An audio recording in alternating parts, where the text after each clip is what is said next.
Not YouTube TikTokers who are watching our board right now. I'm not talking about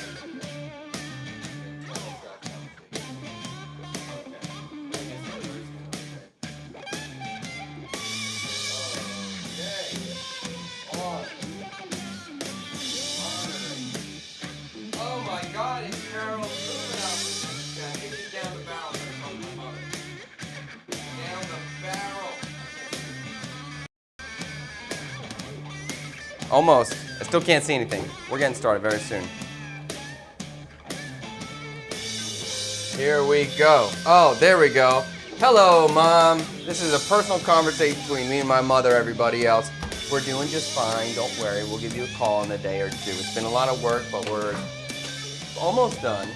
And the house is super, super, super great. Super great. Tree, you want to say hi to Nana? All right, everyone else, don't listen. It's a private conversation. Okay, thanks. Get out of here. Yeah, we're all fine, Mom. Tweet, my wife told me if I see my mother on stream today, just to make sure that we let her know everything's all good. Because I know she's worried like a normal mom.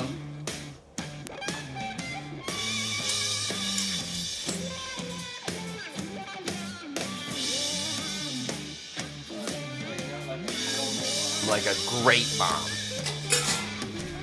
Okay.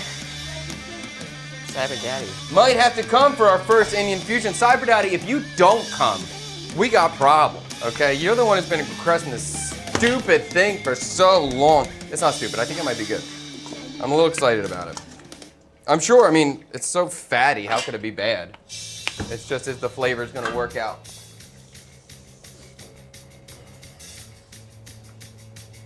Yes, once again, private conversation between me and my mother. The house is so cool. The house is so cool. It's fantastic. We're very excited. Very, very, very excited. Thank you for all the love. Hi, Chi. Hi, Chad and Tree and Tang. Let's go. Let's go. Are you making naan, Cyber Daddy? What do you think? We're going to do this and not do it right? Do I ever not do it right? Are we making naan? Yeah, I got an overnight bread dough that's been fermenting that we're gonna cook to order. Yes, of course. Am I ready? Yeah, I'm ready. Let's do it. Let's wake up here. What do I want? I want, what's happened, Tang? You messed up. I'm out by game today. Did you hit record? Yeah. What do I want? I want like a coffee liqueur. Oh, do I have Kahlua? I do have Kahlua. Let me have that. Just a little. Oh, Tree, can you give me a cafe soda? That would be sick, bro. How about, we got any ice in here or no? Bummer. Bummer. Yo, can you run down to the lady right at the corner and get me a cafe soda? Can you do that? Do you want a drink? You want an orange juice or something? Tang, you need an orange juice? No. No? You need something? Don't worry, we're on live stream. Get my coffee, okay? I mean, everybody can wait. Here, if you want to get a drink, just give me cafe soda. It's Sua. It's Sua. Fantastic. And if you want to drink, get a drink. And I'm going to crack it. Just a shot. But not yet. Okay. I'm ready. Whenever you are. Hold on. Hold on. Mic's on. Checking all the things. I have an apron. I have socks. Here we go.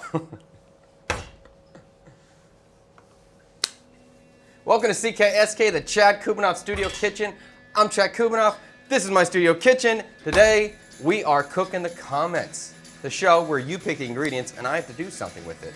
On a previous episode, we got a suggestion for, not that, there it is, from Hannibal on the Lamb, Vietnamese butter chicken. So today, we are combining two of the world's greatest cuisines, Vietnamese and Indian, to try to make something new, something cool.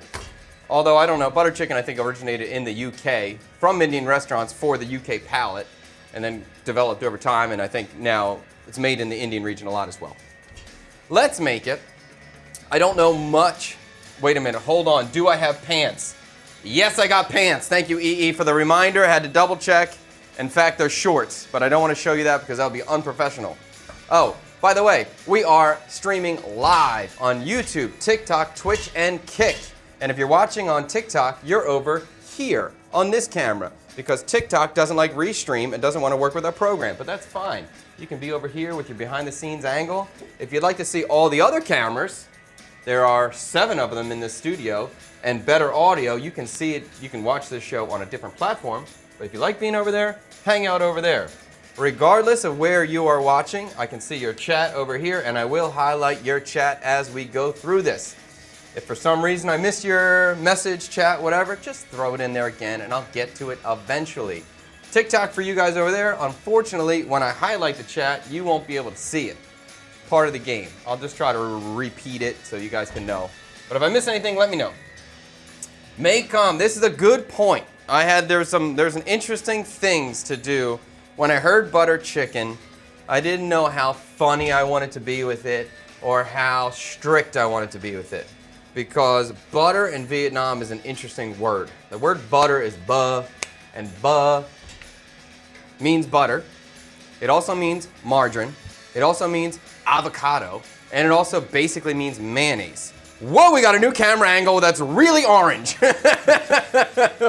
Whoa. Okay. Oh yes. So it doesn't necessarily mean mayonnaise, but inside of a banh mi, it's basically a mayonnaise, but they will call it ba.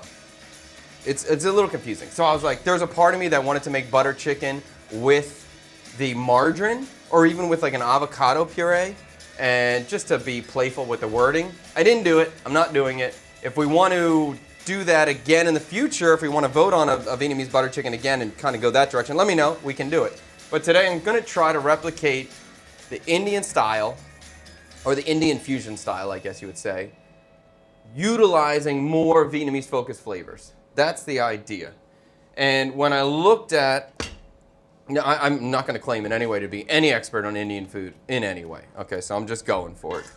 But when I looked at the butter chicken in general, recipe-wise, it seems like we're dealing with a chicken product that's going to be marinated, potentially even double marinated, then cooked, whether that's going to be pan-seared, roasted, or in the tandoor.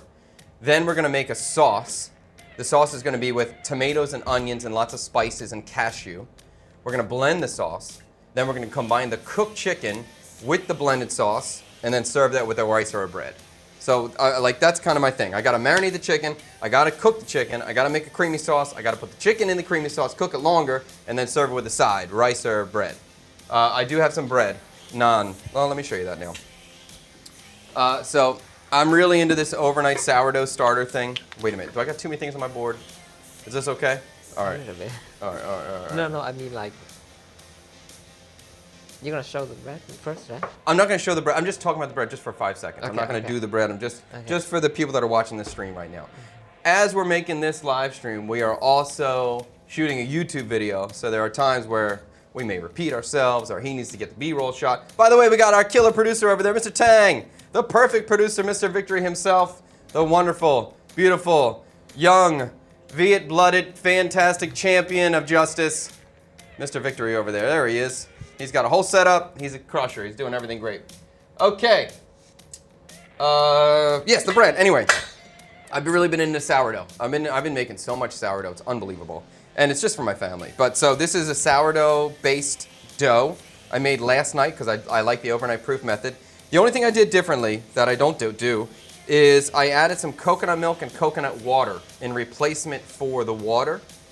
Typically with a naan bread, what I'm seeing is it's very common to add butter or ghee, very common to add yogurt if you're doing it in a tandoor. So to kind of replicate that extra fat that's being put inside, I use coconut milk and coconut water. We'll see. Never did it before. We'll find out. We're going to do that. We're going to address that later in the video or later in the stream. And so you are aware as the stream goes on, you guys decide, or you all decide what we are going to make on the next stream, which will be Friday morning, 10 a.m. So throughout the stream, you can put your suggestions or your comments in the chat for what you want to see this Friday. And then at the end of the stream, we will vote on it as a community, and we will decide what the next dish will be for Friday. So dishes could be, Chad, you sound so tired. Sammy D, I am crushing it right now. I have no idea what you're talking about. Top tier. Dishes, like the previous episode, we had the idea for a Vietnamese butter chicken. So it could be as easy as a concept of a dish, Vietnamese butter chicken, whatever you have, or you can also do some sort of challenge. If you want to do like a list of ingredients is how this show started. It's evolved over time, but we used to do a list of ingredients. Could be an emotion, could be an ingredient, could be a cuisine, could be anything, and I'll make it happen. So that could be as simple as like, let's say Indian, mango, rice, and celery. And then I gotta make a dish based on that. So whatever you're excited about, what do you want to see, let me know. Okay, let's just get caught with Chad before we move forward. Why margarine over butter? I'm not gonna use the margarine. I don't particularly like margarine, but I just think it's funny that in Vietnam they call margarine butter, so it would have been funny to do that. But I'm using butter today. TikTok just needs to be the phone camera at a screen showing YouTube. Oh, that's not a terrible idea. Is that a terrible idea? You can see nothing. No, but if we point the phone at the YouTube, even at the next studio, I do have a small computer. I may try to do a whole separate stream just for TikTok, because TikTok, you're so, not you guys, but TikTok, the platform, is so annoying for streaming. But I want to try to make it as good as I can for you guys. Vegetarian banh mi, can we add it to voting? Harsh Patel has been asking for a while for this. So if you guys want to please them, vote on the vegetarian banh mi so we can make it happen for them. How about the chicken parm guy?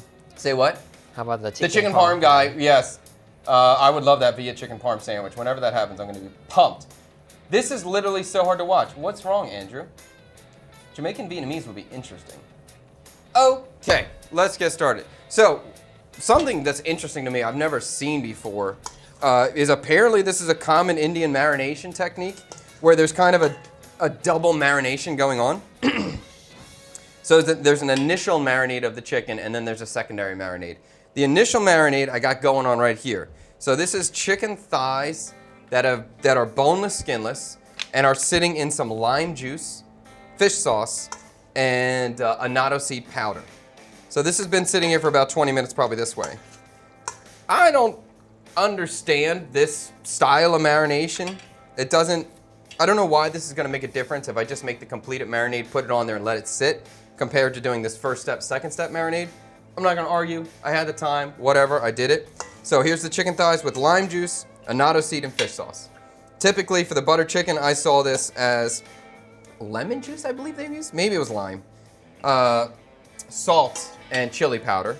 So we have some variation already. And we're gonna make the full marinade for this right now. So let's do that. Something that is interesting, I guess, for Indian cuisine, it's gonna always be spice heavy. Spices, not spicy, but spices heavy. And Vietnamese doesn't really use that much spices. They use it in pho, but really not much else. And it's usually whole, it's not ground. So this Vietnamese cuisine is really based on herbs and fresher aromatics, not dried spices. So it's kind of interesting. And really the only spice packets or spice buns that are sold here are kind of funny. It's like this Indian man packet. That's the most common spice you're gonna find here. Oops, I'm black over here on my screen. So if we're looking at a pre-packaged spice packet, or maybe I could even think of like the most common spice available in Vietnam, it's gonna be this gentleman, this brand, and he's gonna sell two different products. He sells a curry powder and 5 spice. So I'll show you guys TikTok. This is the most popular spice powder over here. Kind of funny, seems appropriate to use the Indian man spice packet. What's Om Java? Like Uncle Java. What's Java? Is that Indian man? No, Java is. I think it's an Indian name that translates to Vietnam. Okay, a Vietnamese Indian name. So it's a perfect spice packet today. When I was deciding, I was really trying to think about which one do I want to do. Do I want to use curry powder or do I want to use 5 spice? So I wanted to go 5 spice. I thought it'd be a little bit more interesting. And I thought if I use the curry powder, this is going to end up just too much like curry, and I wanted to try to stay away from that. So we're gonna use 5 spice as our main flavoring for this. So we'll see how that works out. I have some concerns with 5 spice and coconut milk. I don't think I've really seen that before, so we'll see how it works out. And for the marinade, I think, of course, maybe I don't know if it's commonly known or not commonly known, but India always does ginger and garlic paste. It's one of their core seasonings, to what I understand. So we're gonna make our own ginger and garlic paste. Where's my garlic? Here. Did you marinate the chicken at home or something? No, I cut the chicken when I got here. I got the chicken when I got here. I marinated. You don't want to marinate it with the lime for too long. Yeah. So I'm gonna start grinding this stuff up. I have some garlic. I'm gonna grind first, and I'm probably gonna make a decent amount because I'm gonna use it more than once. Yo, he's here, little Brosa. My son is here, Tree, and he just got me a cafe Ciudad. What a way to start the morning. It is sounding good. This is a very local cup, so this means it's very chocolatey, very different style, super streety. What's up? He's giggling over there. I haven't had the street. You haven't had a super street coffee in a while? It's been interesting that when I first got here, Cafe Ciudad or Vietnamese, what do you guys call this? What do we call this in English? Vietnamese iced coffee with milk? Is that what we call it? Is it that simple? Okay, yeah, Vietnamese iced coffee with milk. That sounds so weird to say it now. This is the old school. This is what I grew up drinking when I got here 10, 15 years, however long ago. It was a long time ago. But this street style is so chocolatey, so dark. I haven't had it in so long. Now I'm a fancy man. I like the espresso style coffee more. Well, we'll try it.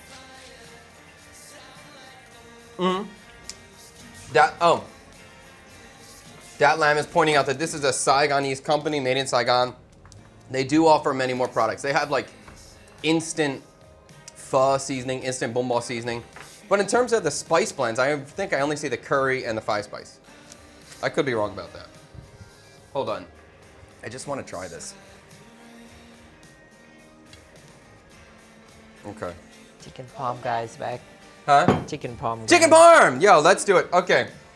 All right, I think Sleigh Rider is correct. I think this might be day 23 of the Viet Chicken Parm sandwich. So if you guys want to see a Viet Chicken Parm sandwich, make sure you stay to the end of the stream and you can vote on it. Let's make this happen. Okay, I'm into that. Oh, that's pretty good. Let's make our ginger garlic paste. I got the garlic in here. I'm gonna peel some ginger as well. And maybe one of the cool things, one of the big advantages that we can get in Vietnam is we can get fresh turmeric. So I'm gonna make ginger garlic turmeric paste. That's my idea here. Tree, let me get that. Oh, you got that board. Nice, bro.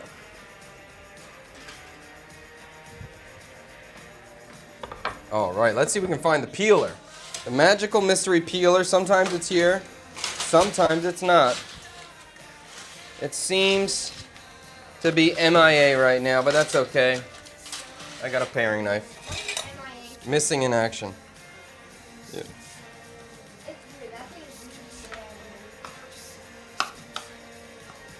I'm going to quickly peel my ginger.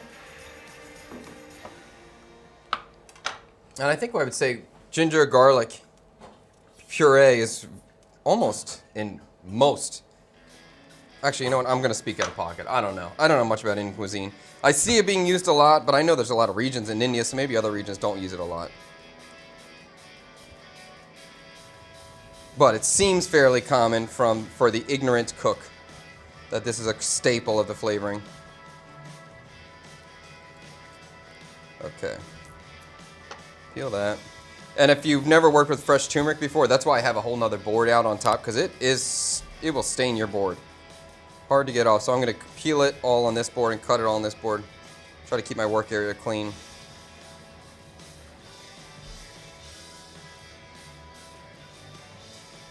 I'm glad this topic. I love a different style of black coffee. Oh, yeah. The street coffee is interesting. It's that chocolate flavored cup is. It hits every once in a while. Even though I prefer the espresso style over the classic fin filter now.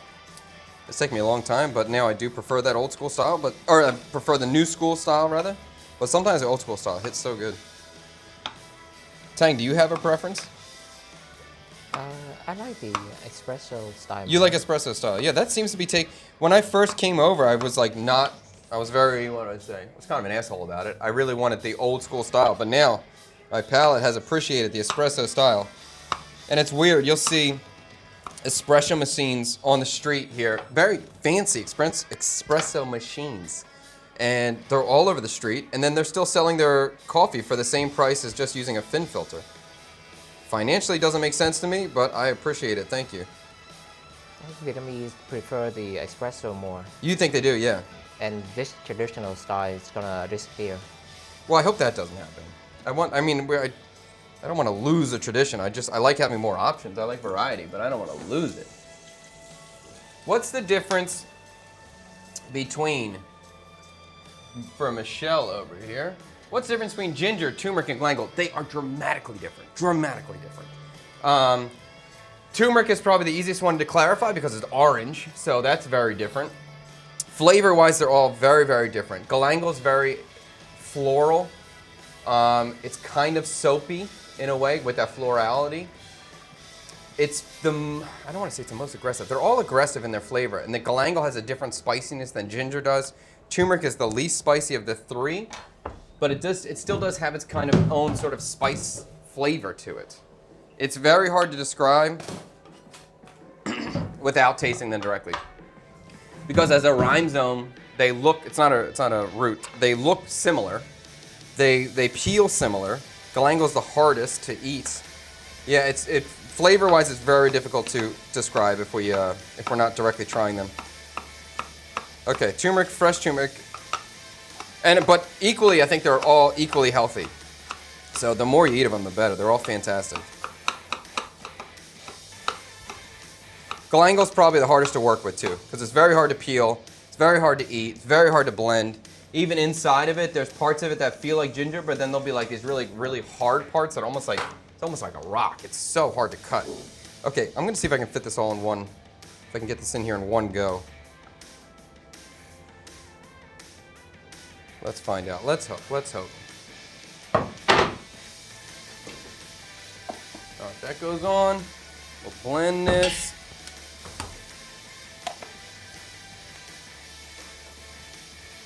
I'm gonna put it over here. Are you okay? All right, I'll show you guys. Let's see. Can we blend this?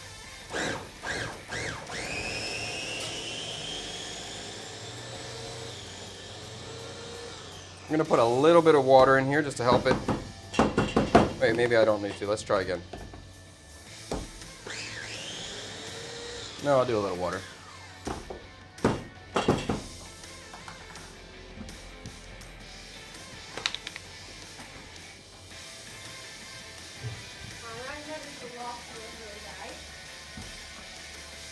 Okay, splish of water, get this thing moving.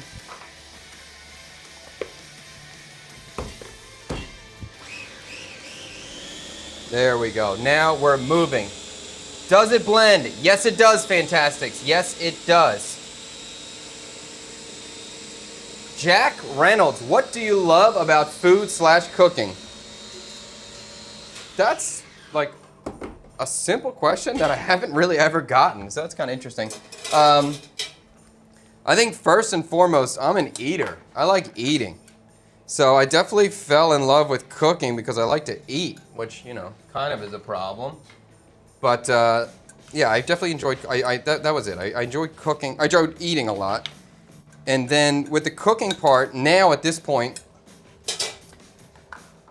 when I was younger, I liked how hard cooking was. I liked how intense it was. I enjoyed the military aspect of it. I enjoyed the how hard it was and just trying to get good at it. And I always looked up to chefs. I thought they were cool people.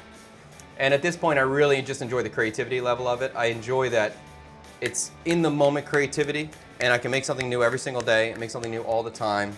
And I think that's probably the greatest satisfaction I have from it at this point. What are you doing? That's all right. I don't need to peel anymore. You're good. Okay.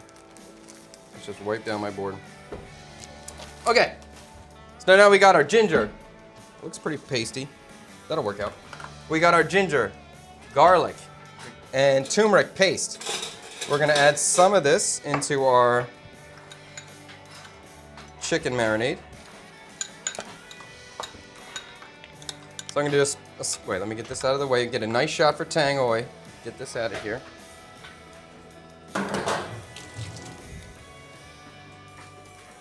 Okay.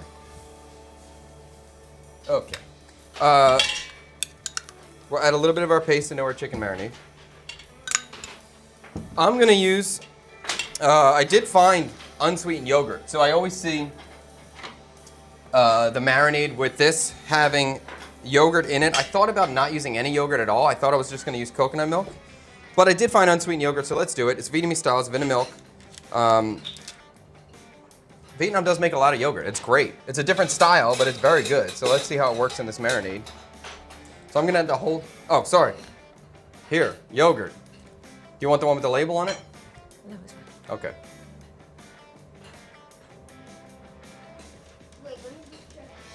Okay. I want to spend my point. You need to make it so I can, or give me a reason to spend them. What points are we talking about here? What dishes are galangal heavy, Milan? There's not really many that are galangal heavy. There's going to be dishes that serve galangal on the side, and then you kind of nibble on it. There's a few northern dishes. What's up? The fake dog. Yeah, exactly. This is the thing. There's a few northern dishes. One specifically called dog style, because dog is often served with galangal. The dog and galangal are a good pairing. But there's a style of cooking where it's a stewed dish where they'll say pork cooked dog style. And that means pork cooked with a lot of galangal and a sour rice. So that would be one of the heaviest galangal dishes that we can have. But oftentimes galangal is just going to be nibbled. For those just popping in right now, we are doing a Vietnamese butter chicken. I love how it brings different cultures together, blending different traditions and techniques. Oh, for cooking. Yeah, I agree with that. Michelle, if you had to rename all your kids, what names would you choose? I'm pretty cool with the names. I never thought about that, and there's nothing that comes to my head. When I look at that boy, he's a tree to me. When I look at my other son, he's Liam to me. The only thing maybe I would have done is I would have spelled Liam L-I-A-M. Or L-I-E-M. That would be the only thing. But Instead of L-I-A-M. If you had to, what would you do? Huh? If I had to name it, Goat Face. He's a goat, that's why. Chad, this is Big Guy 221. Chad, when you were younger, how often did you go to Boivin Street? Very rare. I've probably been to Boivin Street 10 times in my life. Not my scene, man. That's not my jam. And now it's not cool anymore. It used to kind of be cool. Now it's not cool anymore. I'm actually never been there. Huh? I'm actually You've never been there? Yeah. The Vietnamese man himself has never been to Boivin Street. Oh my God, he's too innocent and too pure for that chaos. Did you slap the chicken in its behind? No. Yes, he did. At what age did you start getting interested in cooking? Always. Like from the beginning, from the get-go. At 5 or 6, I'm watching cooking shows. At 6 and 7, I'm practicing knife cuts. I was always into it. Yes. Jesse, have you tried dog? I have tried dog. I've been in the countryside in Vietnam many times. Certain areas of the country is very popular, and I'm a very good guest. When you serve me food, I will eat with you regardless of what you give me. Yes. Okay.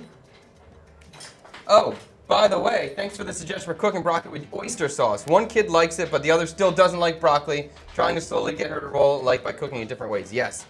This is one of my dad's favorite things he ever learned from me, was the power of oyster sauce, how good oyster sauce is. If you have a vegetable or if you have a kid who won't eat something, just stir fry with oyster sauce. I promise it will.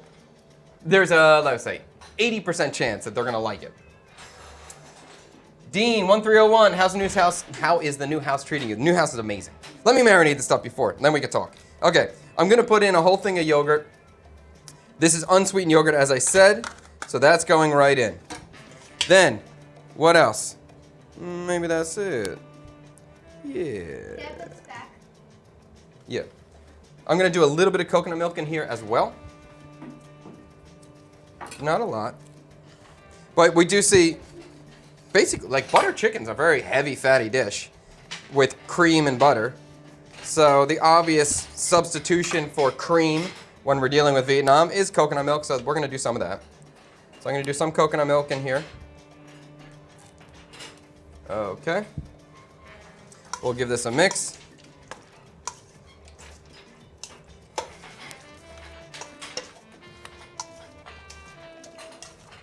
And it seems like, thank you for the sweet hat.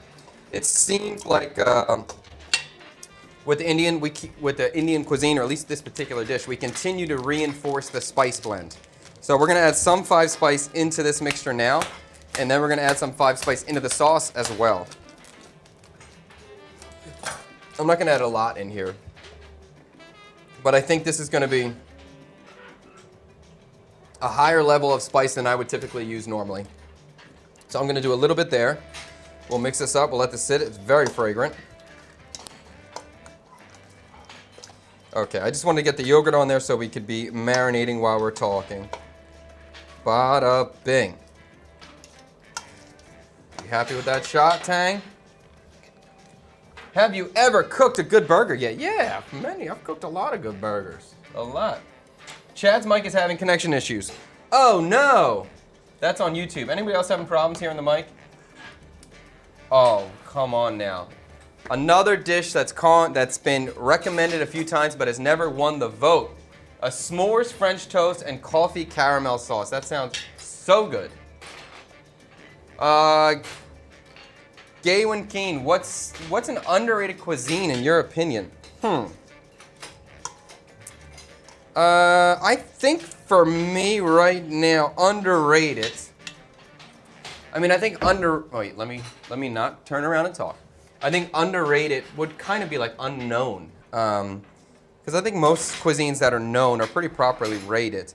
But I guess I would say Cambodian or Laotian right now, because they're still not really known about. Can you stop doing that? Okay. Can you stop? Because they're not really known at this moment. So I think Cambodian and Laotian are cool. You know, Thailand's Thai cuisine is pretty well known at this point. Vietnamese is on its way up. People are starting to know, but I would think that Cambodian or Laotian would be the next one popping in this part of the world. Ooh, that's good. I like that. What's a dish you've been wanting to make but it hasn't won? I'll take a Vietnamese chicken parm sandwich. I'll eat that any day. We had a, was it an eclair? It was like a pandan and fig cannoli, I believe it was. Or a pandan and fig, maybe it was pandan guava cannoli. Or a pandan guava cream puff. Something like that. That sounded interesting to me. Then there was another pandan tiramisu. That sounded interesting to me. I think that's my thing right now.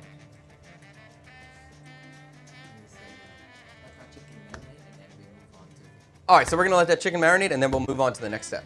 And then we'll move on to the sauce. Cool. When are we getting a full house tour? You're not gonna get a full house tour. I have a video coming out that's gonna be the entire house hunting sequence. We went to a lot of houses, that's gonna be a long video. I'm gonna keep a little bit of my house private because I'm so open at this moment. Literally in the studio's in my home. We're going to be selling street food outside of the home too. So I'm just gonna keep, I'll show you the ground floor, but everything above I'm gonna keep private. For now. When is the best French fry video in Ho Chi Minh City coming out? The people have been waiting. Big guy's gonna be a couple. It's gonna be a little bit of time. I probably have 2 more locations I want to shoot. There's a place called Fries that's new that I think is good. I've heard good things about, but I've just been busy. And now I probably got 2-3 more days finishing up the house, and then we're gonna move this whole studio. So that's gonna be a whole nother week and a half of chaos. Love Fo69. Did you ever do drugs while being a chef? Yeah, sure, absolutely. That's a big part of the lifestyle. Now, maybe not a positive part, but it's in the kitchens. Although I think I was much less than most people, and I didn't try anything until I was older, luckily. Am I the one learning from watching Chef? I've been to the Asian market more than usual and even bought MSG. That's cool, Laura. That's cool. Ario SGN.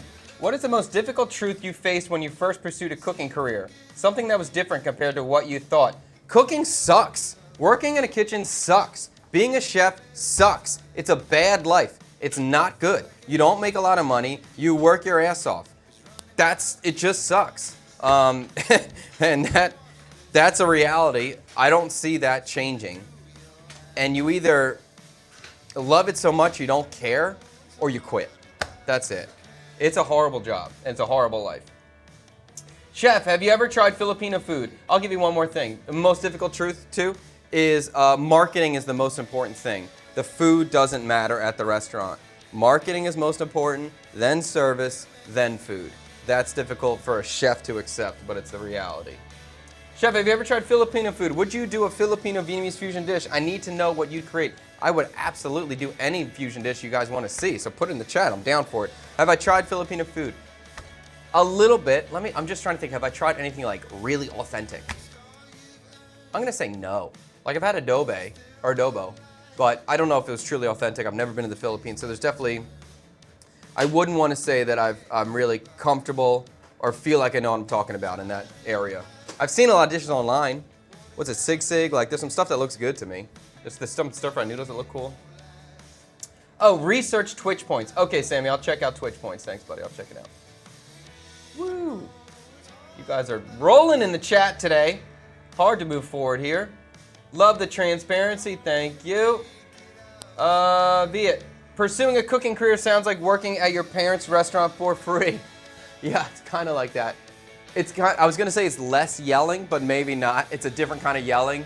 And probably getting yelled at by a chef is easier than getting yelled at by your parents every day. Both bad. Xin Chao King, did you make the soft shell crab bunsao yet? Yes. What did we do? I think we tried to do that and I couldn't find soft shells the other day, so I made the shrimp one. I made little tiny shrimp. It was delicious. Super, super good. French and Vietnamese cuisine, you're right. You have gone too far. That's Ho Chi Minh City's cooking stuff. No, we're not doing French and Vietnamese. We're doing Indian and Viet today. Okay. Oh, sorry, big guy. Did you ever want to join a cooking competition show like Chopped? I thought about doing Top Chef when I was younger. At this point, it doesn't really get me excited at this moment.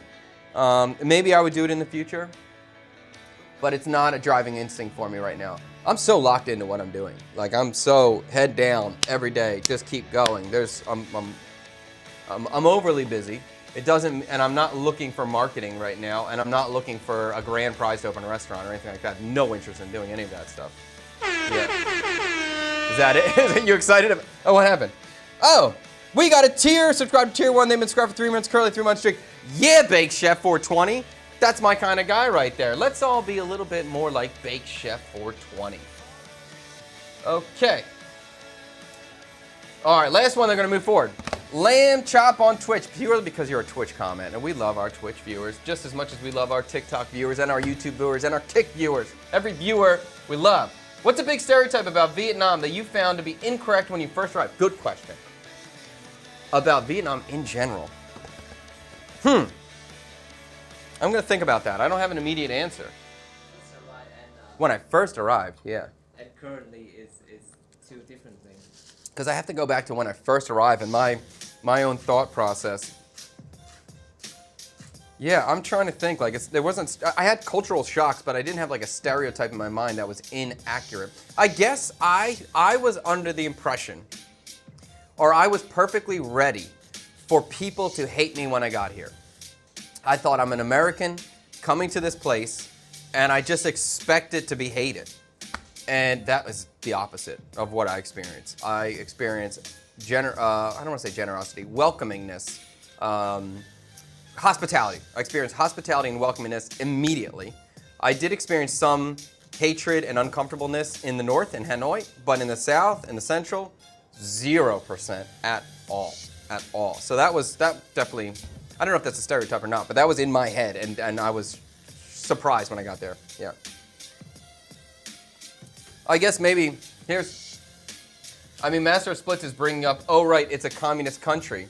So that could be a stereotype too. If like people are saying this is a communist country, socialist country, and it is, but the amount of private business that is here is unbelievable. Every single home, basically, that is street level has a business in front of them, and it's a small business, family-owned small business. So I think that's something that most people would be shocked and surprised about when they hear about a socialist or communist country. So it's a very, I know it's described as that way, but it sure doesn't feel like that on the streets. That's it's a complex, interesting thing, and I don't quite, I guess I understand it, but I think people would be surprised the amount of family businesses, small businesses that are here everywhere that open every day. Okay, let's do the sauce. The sauce seems pretty simple. Basically, for the sauce, it seems very, very simple. Basically, it's like a tomato and onion puree thickened up with a little bit of cashew. And there's some fat with butter and cream. That's really it. There's nothing that crazy about this sauce. It seems pretty simple in what we're gonna do. So I'm gonna get some garlic. I sure do love me some peeled garlic. Thank you so much, whoever peels this stuff. I appreciate all your labor and effort. I'm probably going to add a little bit more garlic than, no, that seems appropriate. We're going to do some shallots too, because why not? I like shallots.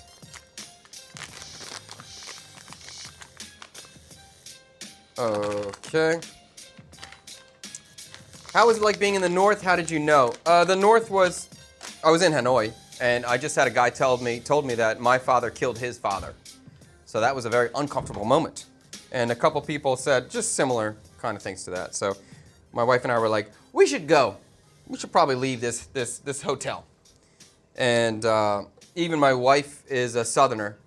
And her tone, she has a southern dialect. So there's definitely some animosity between the north and the south, in the same way that America has. You think of the northern hicks and the southern redneck kind of vibe. People talk trash on each other.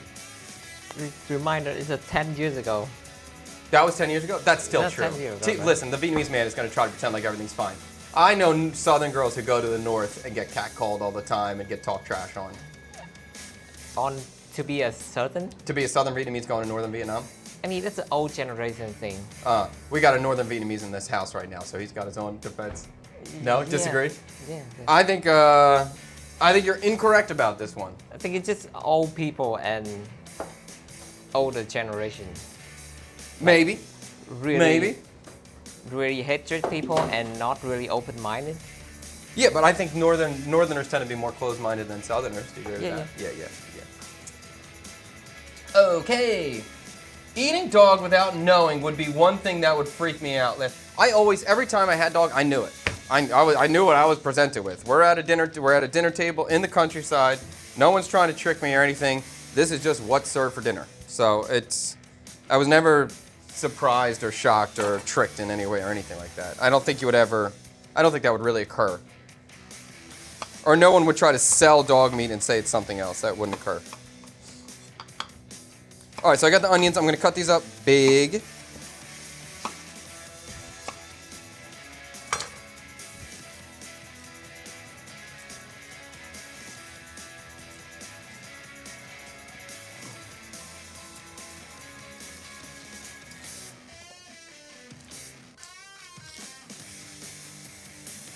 Although I will say too, when that negativity I experienced, that was in Hanoi. And I went to another city called Nam Dinh, probably 4 years ago. That's about 2 hours from Hanoi. It's still very northern, very different vibe, very like old school, quiet kind of city. And there was a lot of older gentlemen there that kind of looked at me weird, and I felt, I'm ready for that. I expect it. But then when I look back, we had a little smiling thing going back and forth. So even these times where I thought I was going to have a similar experience to what I had before, or something negative would happen, it would turn out to be a positive thing. I was like, okay, cool, this is cool. Maybe they had a little bit of a cold face at first, but then we were smiling and everything was cool. All right, onions are going to be cut. This is all going to get blended, so I'm not too concerned about the size. The one thing I did not see very much in any sort of butter chicken recipe, I think I saw it just on one of the examples, was just some chili. So I have some batchy chili here. This is a spicy little guy, but I'm going to just do 2 of them, and we're going to cut them in half, because again, we're going to blend everything. Tomatoes, I got a lot of tomato here. I have 1 plum tomato and 4 of the big aroma, or rather the, what do we call these things? I don't know what this tomato's called, I forget. I'm just going to cut these in quarters. Everything's been washed already. And the other thing that I have is some raw cashews. So these cashews, I haven't soaked at all.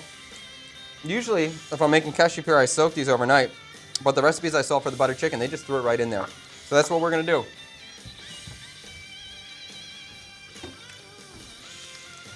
All right, and we're definitely going to be frying in butter. And this is not going to be high heat, so typically they would use ghee or a clarified butter, but I'm not really frying. There's no color going to happen, so I'm just throwing in whole butter. Maybe that's sacrilege. I don't know. All right, let's get this on. I found the peeler! Hooray! Yay! I love a clap. Maybe I can just put that clap on the soundboard for me in my house, and every time I do something, I'll just clap for myself. Yeah. Oh, your hands are so feminine. I love it on my back. Okay. All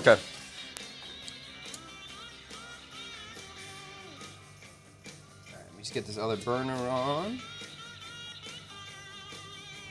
Okay. Cyber Daddy will be very happy. We continue to use his wok. I like this thing because I get to sear in it, and we still get good camera angles. It's not a deep pot.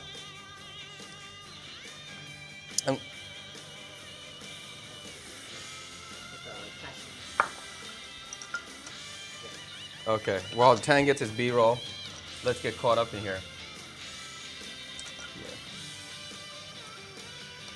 Regional discrimination is still a thing in Vietnam. Yes, it is. Yes, it is. 100%. What does dog taste like? I'd imagine it's on the tougher side. It's very similar to goat. If you've ever had goat before, it's not a strong flavor. It can be tough in the same way that goat can be tough, but not necessarily. Where did you meet those guys in Hanoi? I've been there for 20 years and haven't met one. It was at, when we just got to Hanoi and we were like looking for a hotel to stay at, so I don't remember exactly. It was either in the, I remember it was a dark room. It was either in the hotel or a coffee shop where we were trying to find a place to stay. And then there was another situation where we were driving out a little bit outside the city, about 40 minutes outside the city, where it was a very similar sort of energy towards me. All right, butter's in. I'm going to throw in the shallots and the garlic. I'm going to throw in the chilies, onion.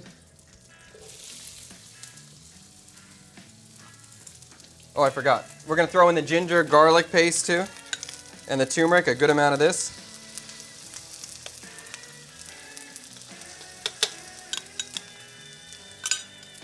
Oh, I also forgot again. Then we're going to put in the 5-spice too. That's a lot of 5-spice. This amount of spice freaks me out. It goes against my instincts. TikTok, I'll show you. Get you up in here. There we go. So you can see we got a lot of components in there. We got a lot of spice. I don't cook with this level of spice, but when I see these Indian guys, they are loading it up. So I'm going to go against, I'm sorry. Tang told me to stop. I can't talk. Okay, I'm going to try again. Here we go. This level of spice goes against all my instincts. It's much more than I would typically use, and I think I'm going to use this whole bag throughout this day. Maybe I'll try this before I add more. But I'm going to trust the process because when I watch the Indian guys online and Indian ladies online, they load it up with the spice. So I'm going to feel confident with my the amounts I'm using today. All right, let's try to fry this and get this fragrant.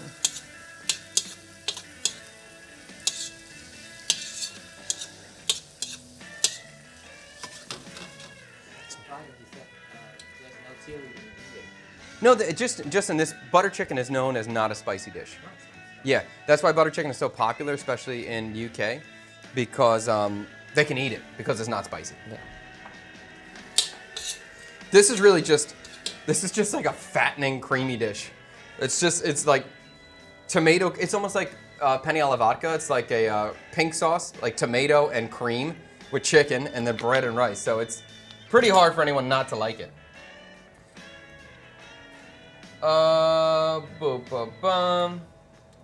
You're moving house. Yes, we moved the house. The house is moved now. We're in a new house already. Is cat eaten as frequently as dog? No, it is not. Cat is a much rarer thing than dog is. Although some people still like it. And some guys in Hanoi just got arrested for like, I think they kidnapped 300 cats? Something like that. It was a big number. They got arrested. It was like a group of like 6 guys. Even dog. Huh? Even dog. I know, but this story was just about the one I saw with the cats. Yeah. And, you know, people do eat dog and cat here. But dog owners are very protective of their animals. They love their animals. So you'll see stories of like dog kidnappers getting beaten in the streets because they got caught. So, you know, I know this is a sensitive topic for a lot of people.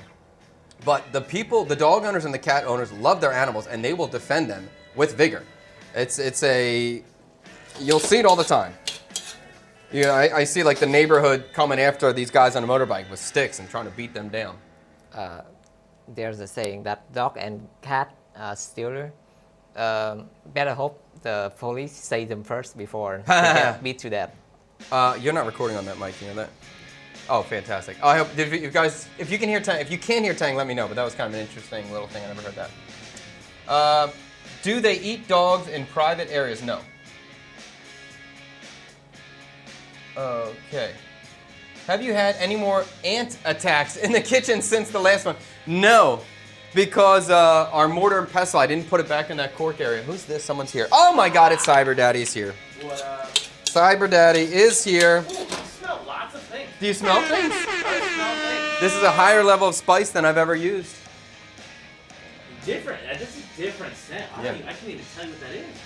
Fred has been wanting to see an Indian Viet fusion dish, just an Yeah. Indian dish in some way for a long time. So Something that's this is not the first Korean one. Needs Vietnamese, or American needs Vietnamese. Well, this is We do a Vietnam, lot of Italian needs Vietnamese. which is good. Yeah, yeah. And the Korean and Vietnamese is going well too. Hey, chatters. Can you introduce our guest today? Just walking in the door now, Cyber Daddy himself, aka Frederick Wilson, aka the owner of Back of the Bike Tours. He's here. That's me. That's him. That's me. Yes. All right. I'm gonna throw my cashews into our. Hey, I wanted to. Well, it's on my mind right now. When we have a few people in the studio, I think that mic that sets up here, I think it really ruins the stream. Why? When I listen to it on playback, it's echoey. It's all echo. Oh, really? Yeah. Have you done the playback on that when we have the extra additional mic? Like when was that? When Matt and Pam were here. Yeah. It's just echoey. Okay. And I feel bad because I have a loud like a loud voice, so then I can see that it's like if it's loud and echoing, like. Oh, I forgot, Dirty J. You're right. The first ever golden ticket winner. Yes. Yeah. Frederick Wilson is the first golden ticket winner. That means he is allowed to come to the studio anytime he wants. And that's gonna start meaning a lot when. It is going to be a rare treat. They're not going to be common. Right. Yeah. Yes. Yes. There's only 2 golden tickets. Yes. And one of them is my wife. I like to start slowly taking advantage. I'm like, hey Chef, I kind of come to the studio. Chef, can I take a shower at your house? More and more. I'm going to throw the cashews into the pot, but I'm going to wait for Tang. Hey, Chad, I'm having a crap night. It's good to see a familiar creator. Love your stuff. Thank you so much. I'm sorry about your crap night. Walk me through Vietnamese butter chicken. Well, so I'm seeing basically 3 processes.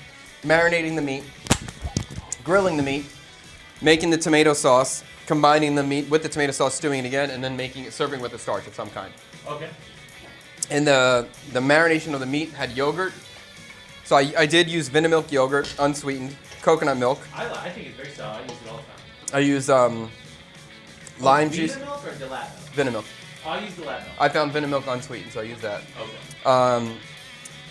I'm using 5 spice as opposed to masala Okay. because I wanted to use the Indian guy bag. Yeah. And I didn't want. Bunch of that. Yeah, I didn't want to use the curry powder because I thought it was gonna be too curry.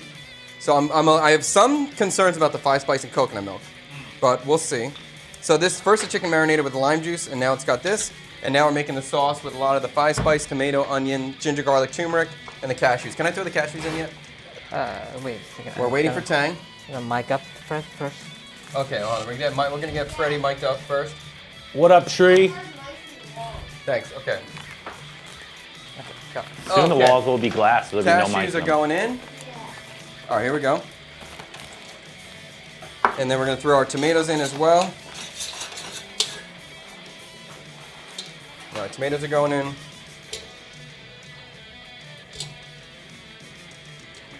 What's the base of the sauce there? Tomato and onion. Cashews to thicken. Butter. And then, I'm going to add some coconut milk to this. So I'm going to add a little bit of coconut milk. Okay. Did you use the Vietnamese fake butter? No, I use real butter. I use real butter. I did, yeah. I think maybe another day, if we want to see a Vietnamese butter chicken again, next time I'll do it with like an avocado puree and margarine and kind of go that direction, just be jokey about it, have fun with it. But this time I did want to try to replicate this as best as I could. I want to add, we're definitely going to garnish with cilantro because we see that's the typical garnish and that makes sense for Viet too. But I'm going to add the cilantro stems into this liquid, into our sauce when we blend it. Because why not? I don't want to waste the stems. They work out. So They put bacon on the dak biet here. yeah, you can get it with bacon. I saw that. I just ordered the dak biet one. I didn't know there's bacon, and I'm just so pleasantly surprised and happy. Have you told everybody about the move yet? Yeah, a little bit.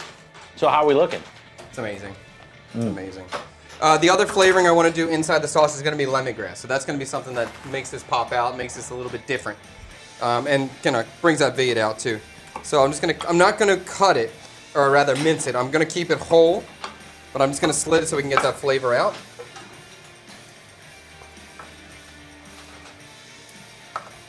How long will this dish take? This time, probably 30 minutes. Is that the speed of a normal butter chicken? Yes, fast. Oh. Fast thing. The only thing that would take time would be the marination of the chicken. That could, of course, be an overnight marinade. All right, so I'm going to leave this big, but I'm just going to cut these down the middle.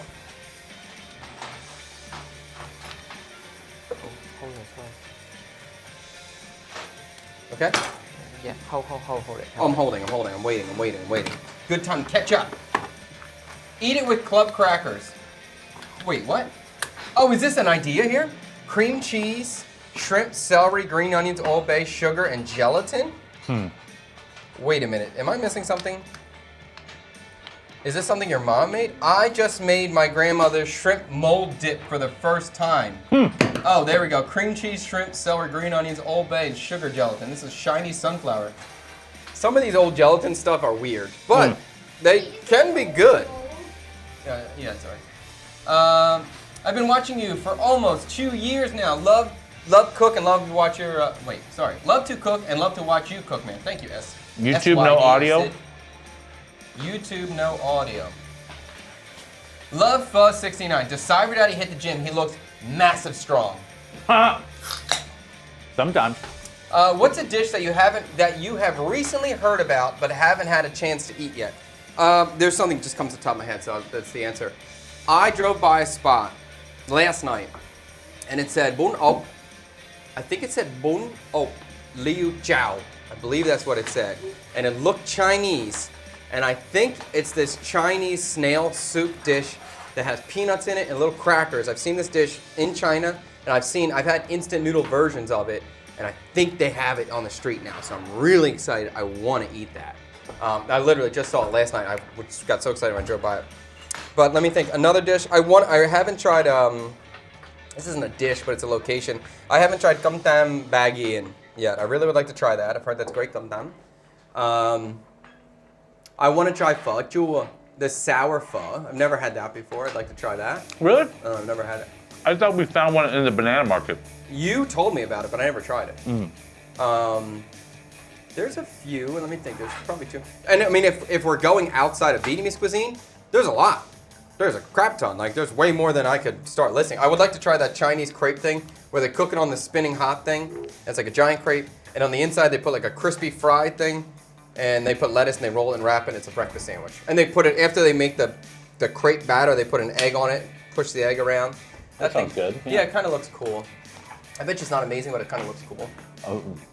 I'd like to try stinky tofu. I want to try more stinky tofu from Taiwan. There's a lot of things. Outside of Vietnam, there's so many things I'd like to try. All right, I'm going to kick it. Wait. I'm waiting for him. Can I add the lemongrass? Okay, I'm adding lemongrass inside. I'm going to kick the heat up so we can get this bad boy boiling.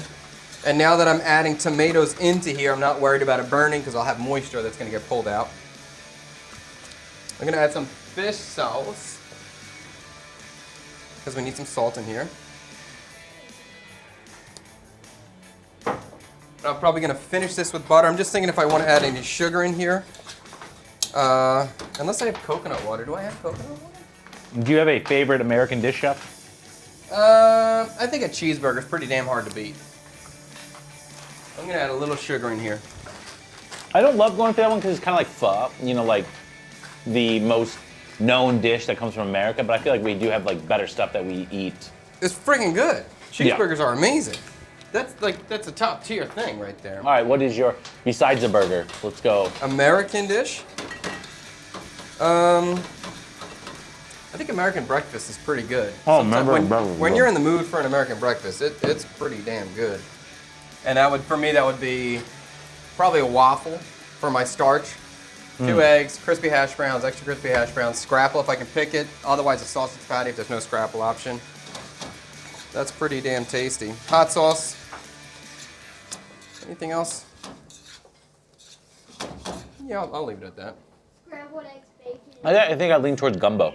Really? See, I think that's my favorite Southern American cuisine, dish. I don't really, none of it connects with me because I just haven't had a lot of it. Chicken fried steak, that's breakfast. I love that.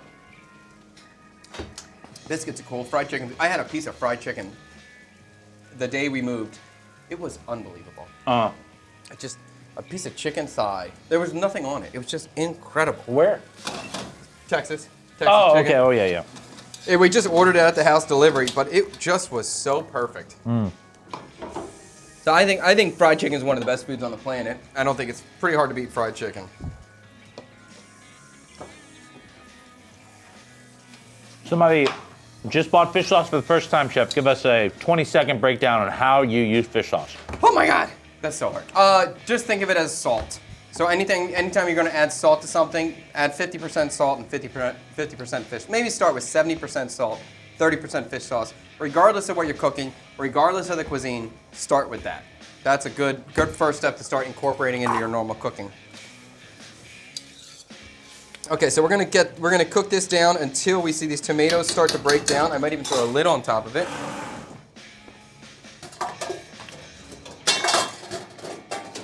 Dark Knight said in the new studio you need to keep the black background with a violet purple.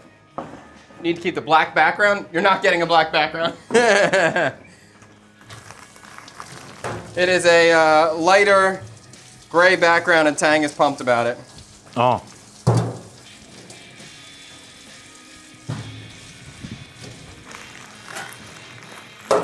The new studio is definitely, hold on, I'm gonna wait until I get over here. Boom. The new studio is definitely gonna have a different vibe to it. It's smaller, it's definitely smaller.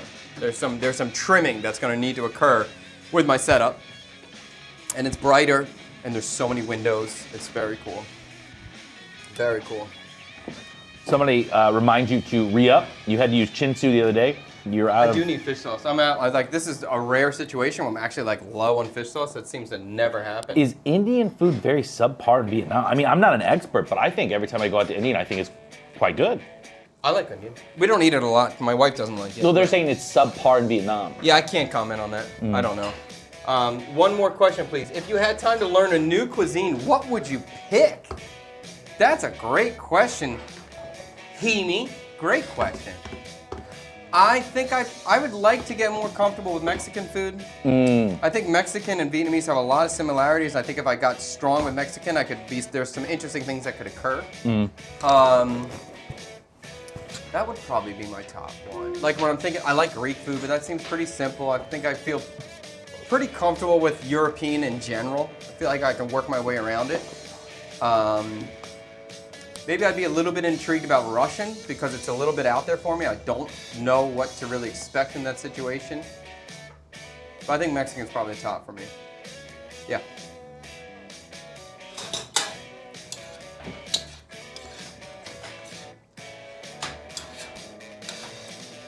Yeah, because I feel like with having Viet pretty well down, I have some understanding of the ingredients of this area, so whether it's Thai or Indonesian or Filipino or Laos, I feel like I can work my way around it or at least understand the thought process of the flavors going on. Where Mexican, Peruvian, like stuff from South America is now be a lot of new things opening up in my brain, so I think that would be cool. Ever thought of selling an American dish or sub that is not available where you are?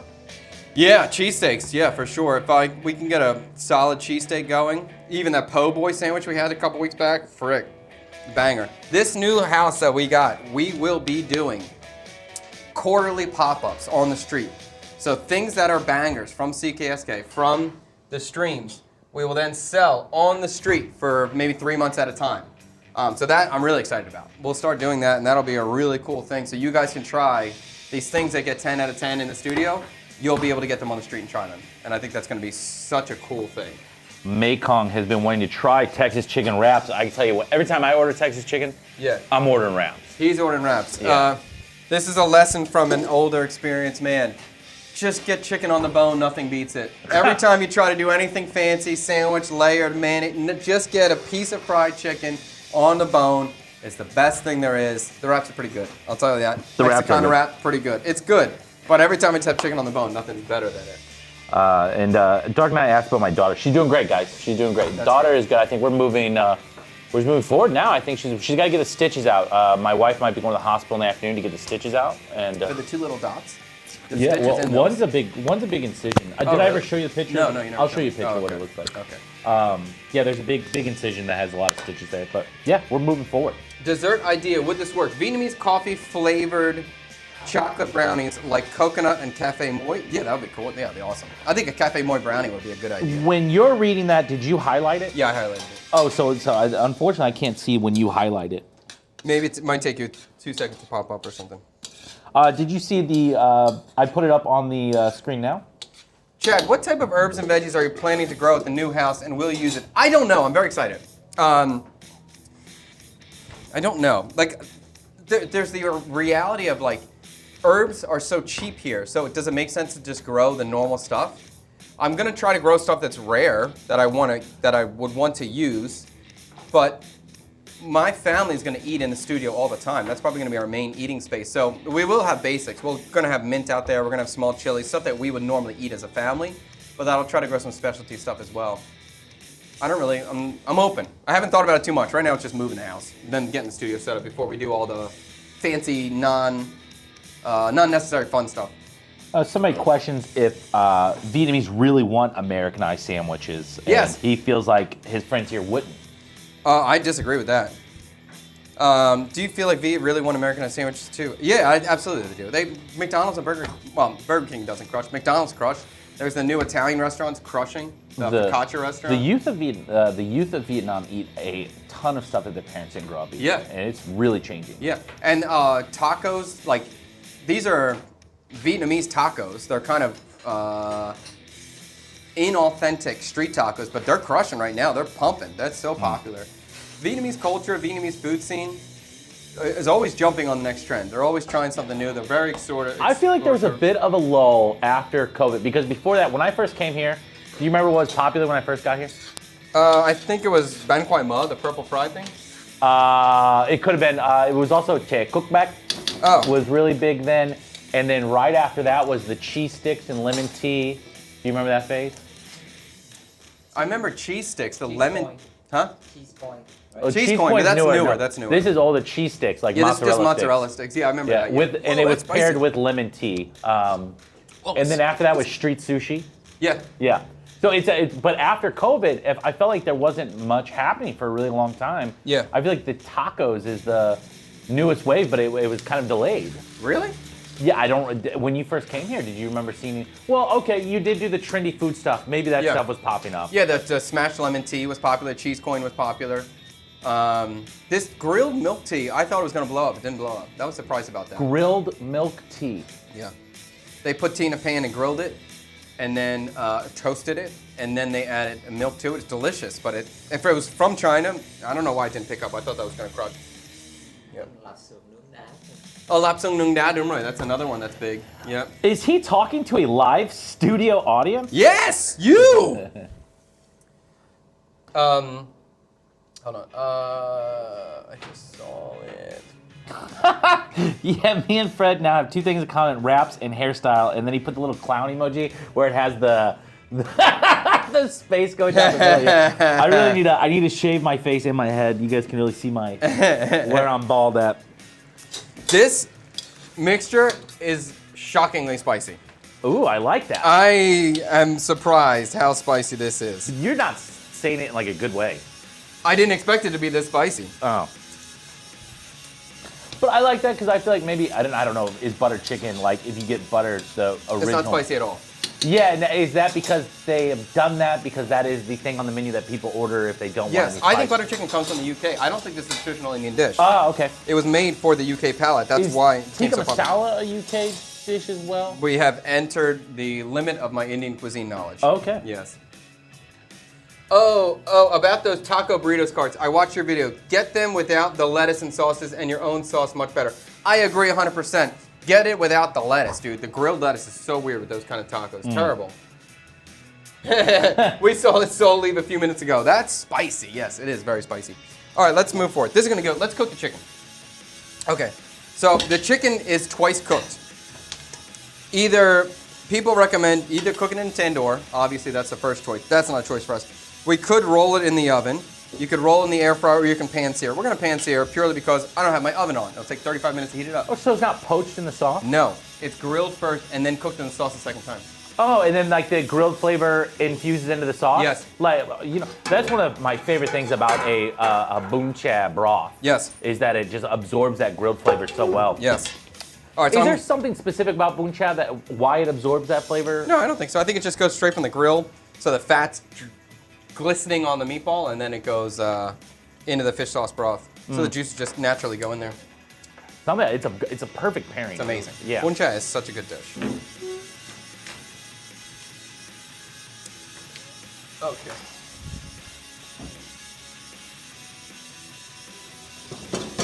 All right, we're gonna rock that up there. I'm gonna turn the heat down a little bit. We'll cook our chicken. Oh wait, we're gonna cook that up there.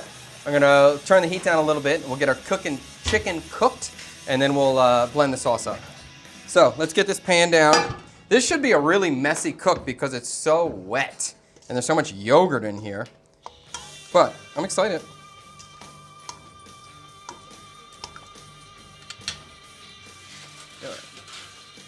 What fat are you gonna use? I think the macadamia nut oil. I don't have that much butter. I don't want to use that much butter. But do I have the coconut? Maybe I'll use coconut oil. Yeah, we'll use coconut.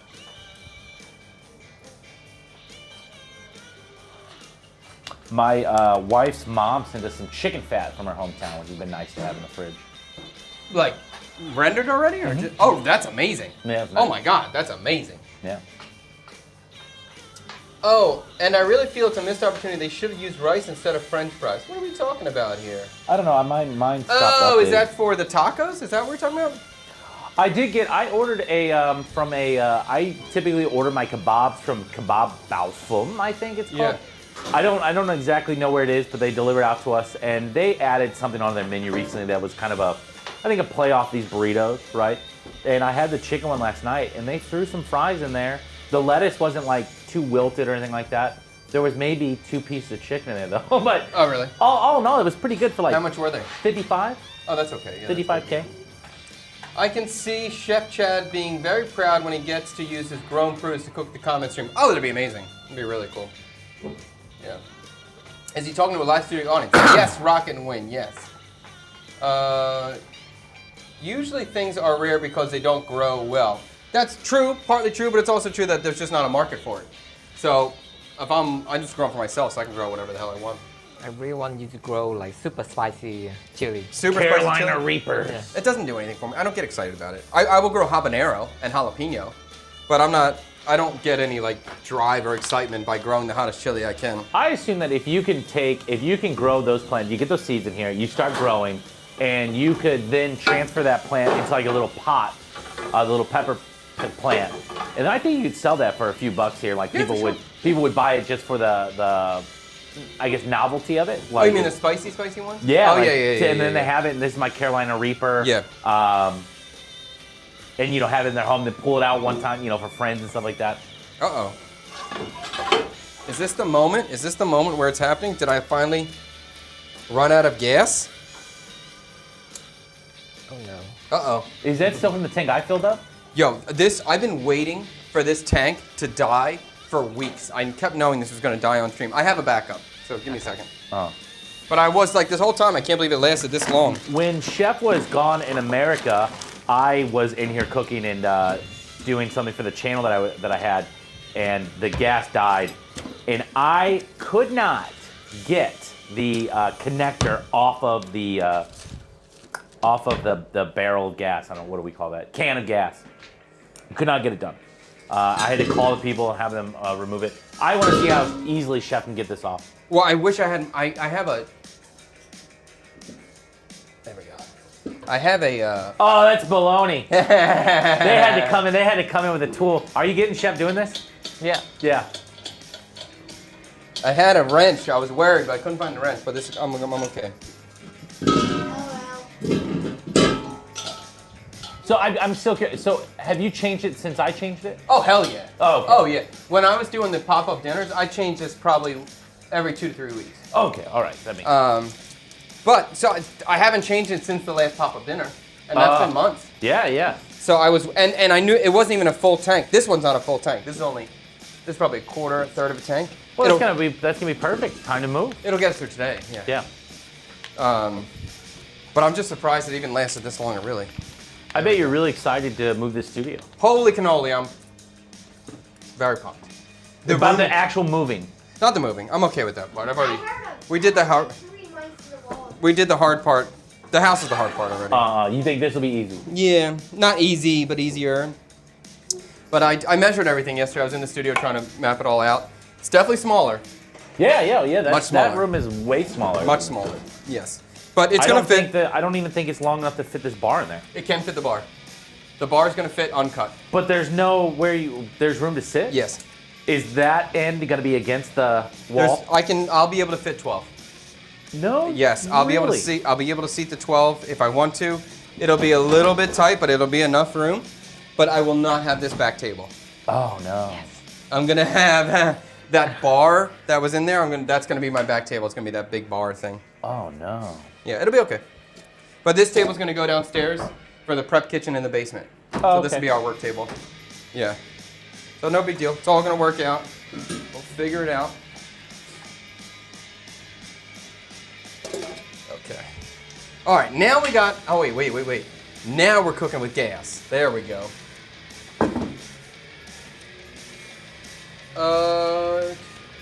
How much money to see Fred and you swapping place in the studio? $12,000 and you can get whatever you want. $12,000, quick 12 grand right in there. You got it. Fred will cook whatever you want.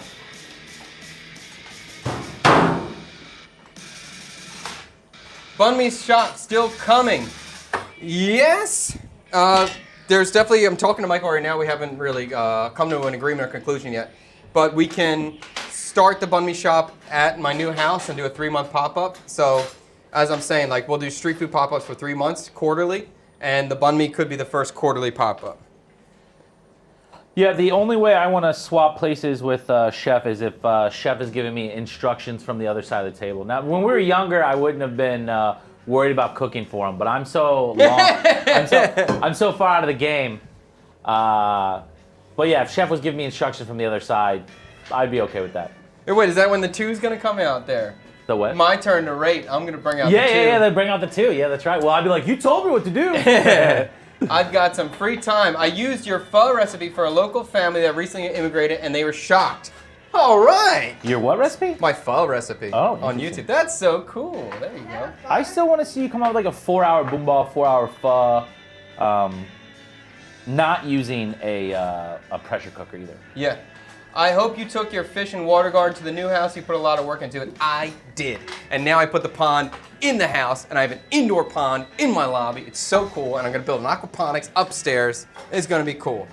Downstairs by the studio is gonna be just like an herb garden, and then upstairs it'll be more bulky grown items with the tilapia and shrimp being raised upstairs too. So it'll be freaking cool. I'm very excited.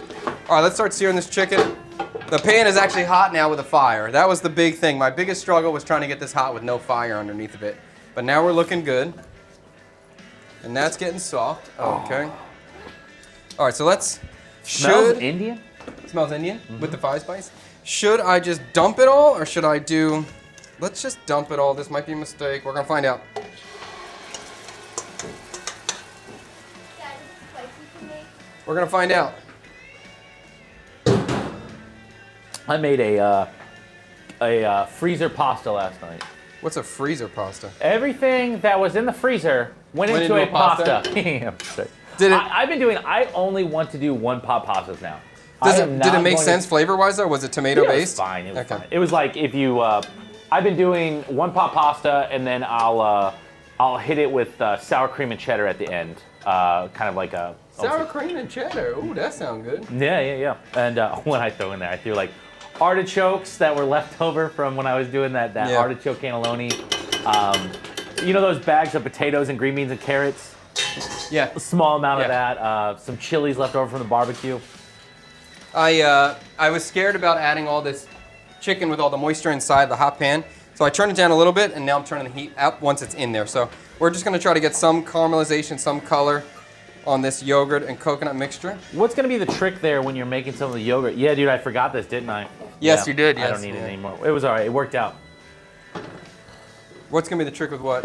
When you're cooking something that is in a yogurt marinade like that, What do you mean the trick? I don't. It doesn't seem as. It seems like it could be easily messed up. It can burn. It can burn.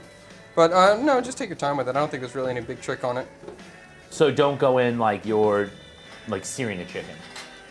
No, I wouldn't go sear that hot. It'd be better to roast it. If you can go high heat on the roasting, but I wouldn't go high heat on a pan because it will burn quickly. And this, we don't even have to cook this chicken fully.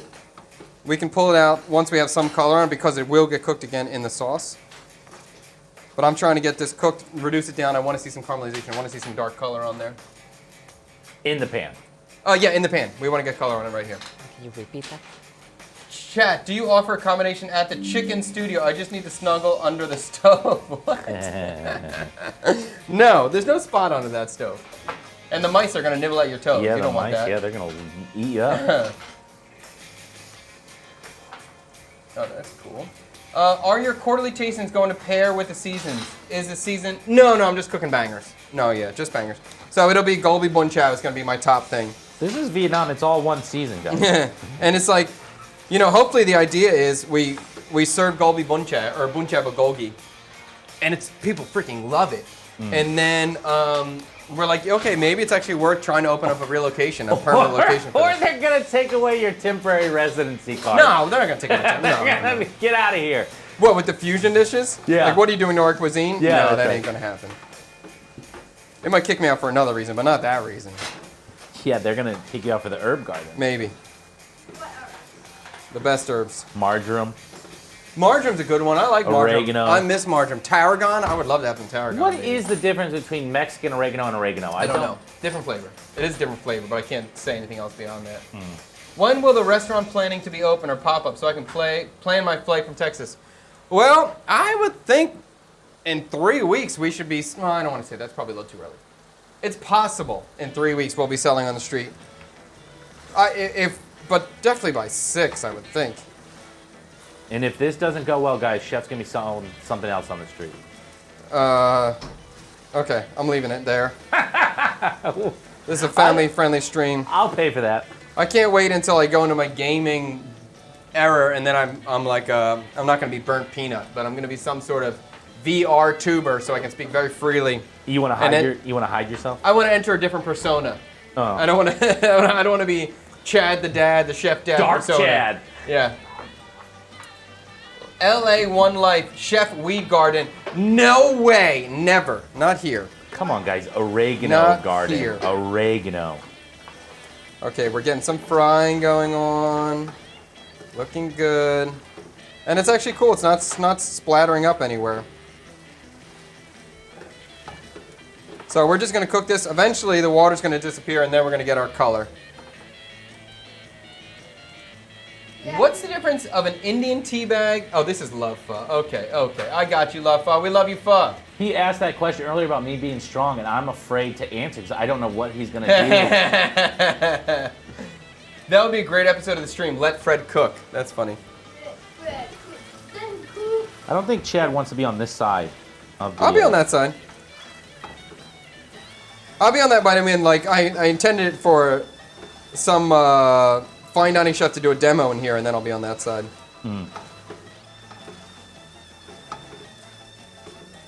Although I'll be on that side for your mom when she comes over to make her potato salad again. Her potato salad is amazing. It was He's so good? scared. I'm cooking for Chef. What's in it? Cheese and sour cream. Chef's gonna love He's it. gonna like it. Bacon. He's gonna like it. All right, we're rocking this thing at high heat now. Do I still have a fire? Yes, I still have a fire. That's good. I just need this I need this flame to last another 30 minutes. Stoked this popped up on my TikTok. I'm a huge fan of your YouTube video. Thank you, Rabbit Squirrel. Appreciate that. Glad we popping up. Okay, let me show you guys. There you go, Rabbit Squirrel. You just got your TikTok viewers a better shot. You can see it's getting all foamy over here, so the moisture's starting to go away. Very soon this should start browning up and caramelizing. So that will be good. I'll probably get really fragrant and toasty in here very It soon. smells nice. Yeah.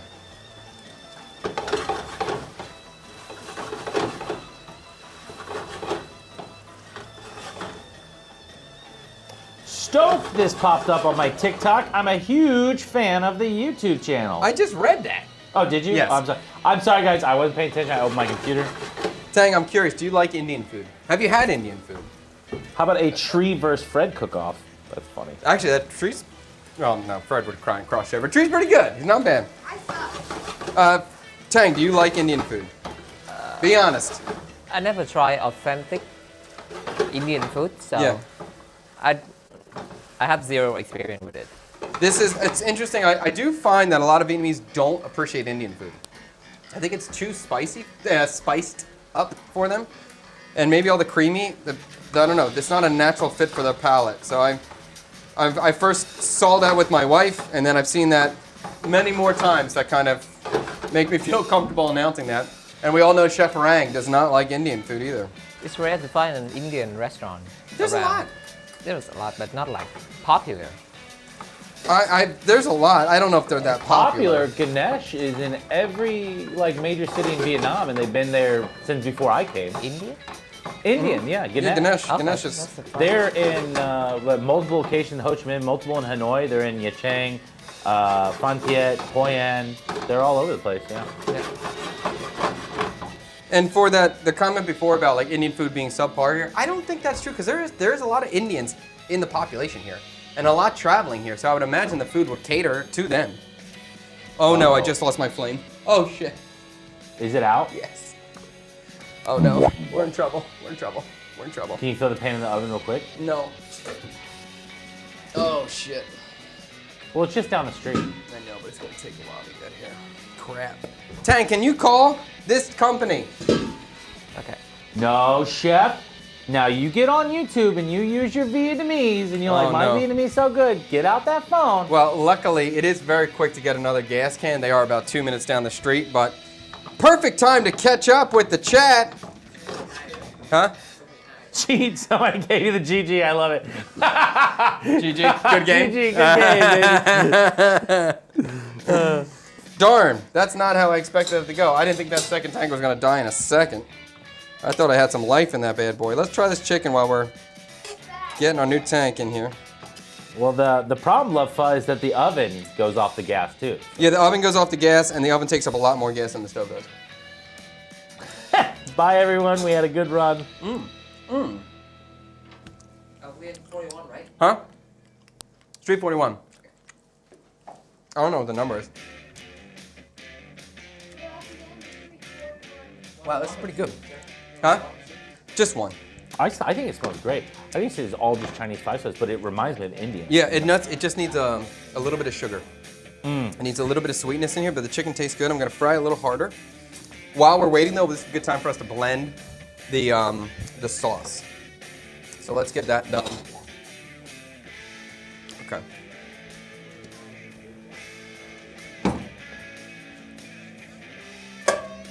All right, so I'm gonna wait for Tang to finish that phone call before we blend, but we will be blending this very soon.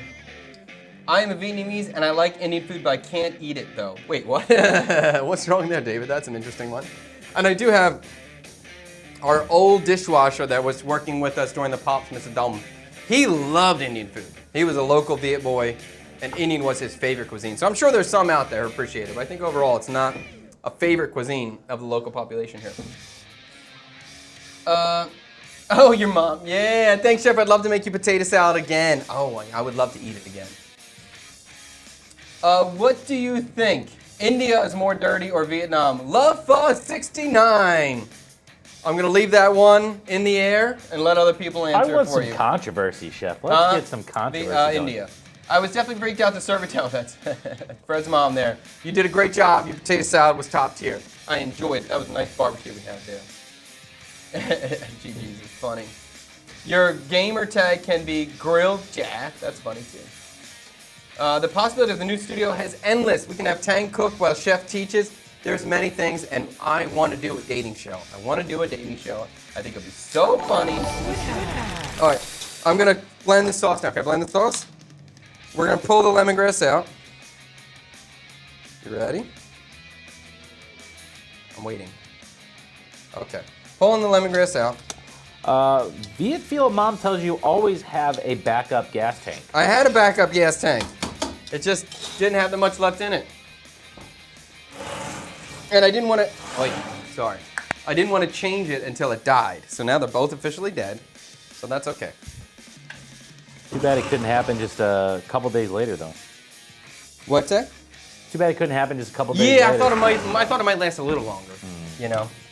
Maybe Well, at least, then you could go and get a new tank at the new place. You don't have to actually move that Yeah. tank.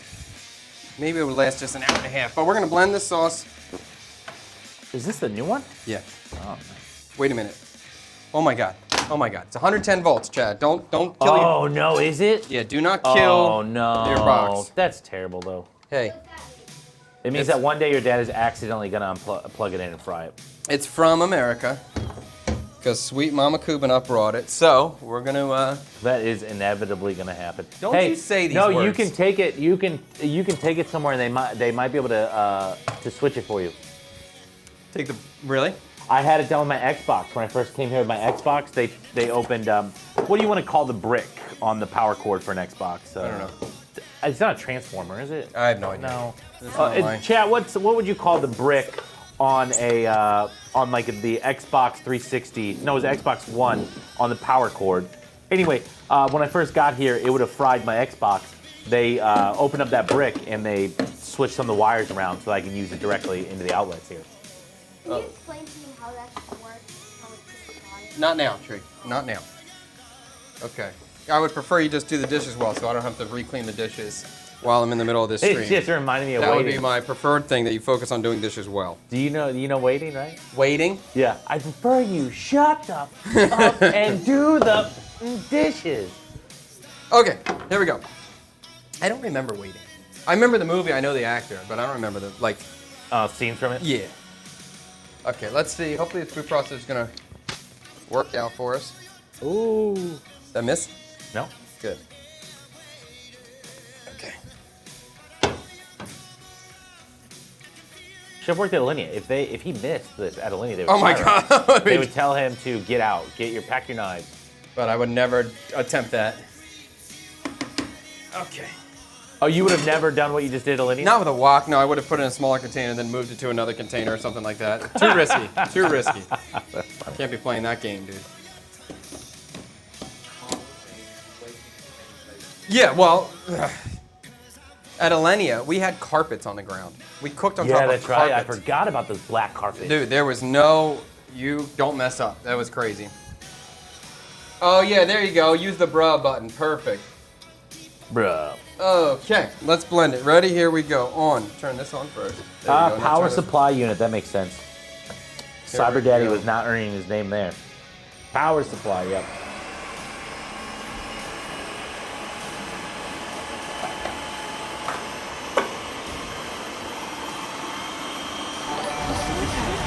We're blitzing. We're blitzing.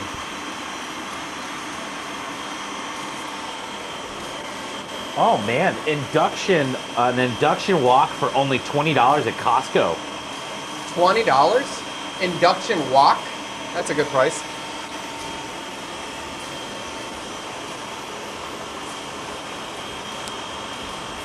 All right, we're gonna let this blend. I'm gonna let it go for a couple minutes. I really want to get as smooth as possible.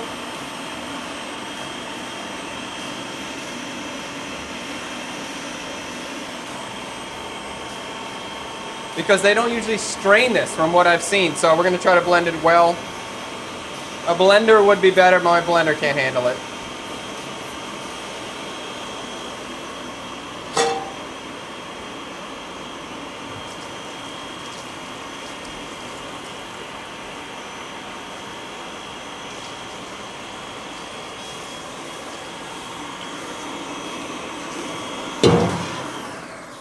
Did it turn off?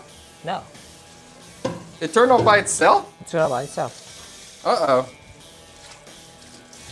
What does that mean? What are you doing to me, bruh? Can we do it again? Okay.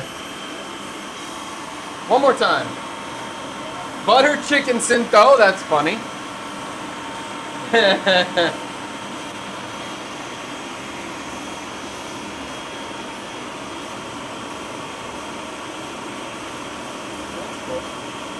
Okay. All right, let's take a little peek.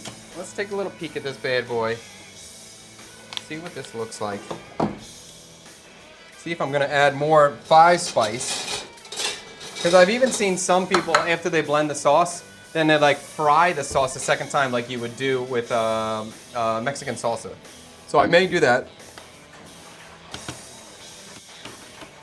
Let's see.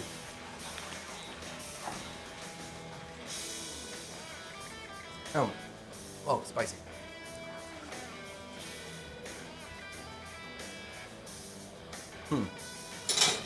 Okay. Kick up the sugar.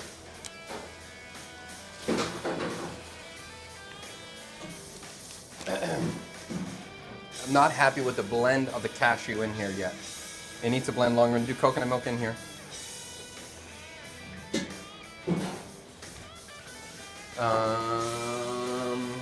Let's try it again. Let it blend a little longer, see if we can get those cashews good.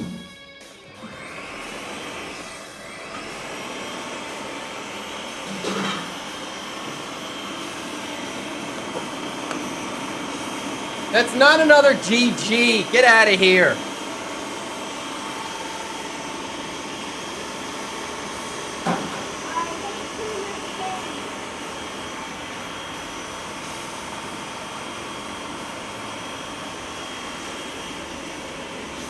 Actually, I guess not. Let's.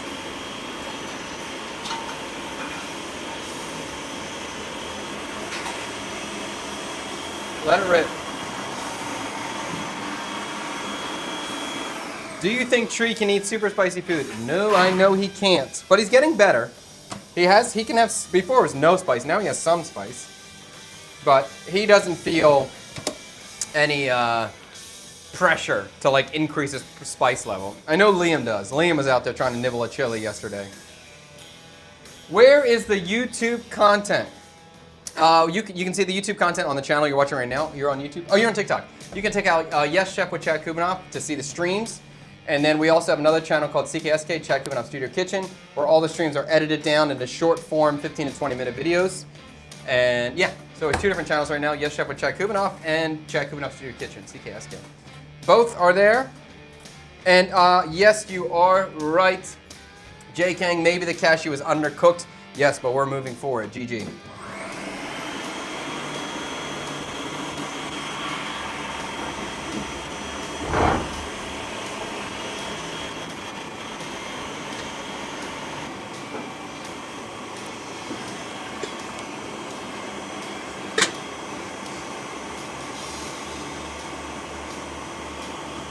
All right, let's give this another taste again. Oh, for senpai. I mean, nothing but, oh, I see what you're saying. Yes, I don't have internet at my house yet. In terms of looking for new YouTube videos. I don't have internet at my house yet. So I have videos ready to post, I just don't have it. Yeah, hopefully it'll be there today. It was supposed to come 2 days ago, it was supposed to come yesterday. It didn't happen yet. Now it's supposed to come today. We'll see. Does your new studio have a gas stove? Is it possible to get it as a utility instead of running off a tank?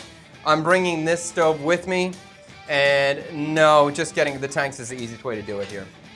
Usually this is never an issue. I was in a strange situation when I was doing the pop-ups.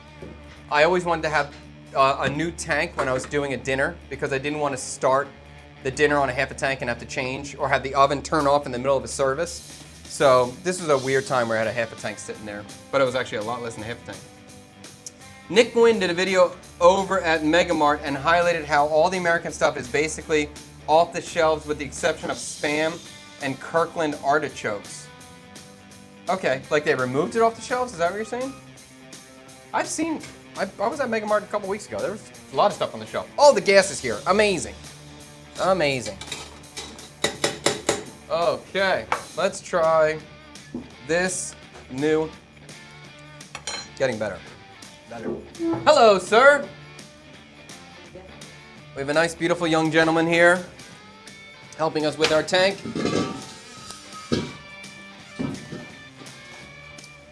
Let's make this young man famous. Here, look at our tank man. He's coming. He's coming.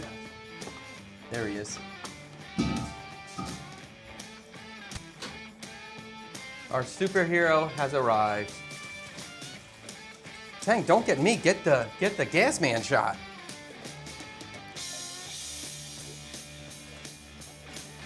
There he is. There he is. The magic is occurring. Thank you so much. I tasted this cashew puree again. You're famous. Em là nổi tiếng.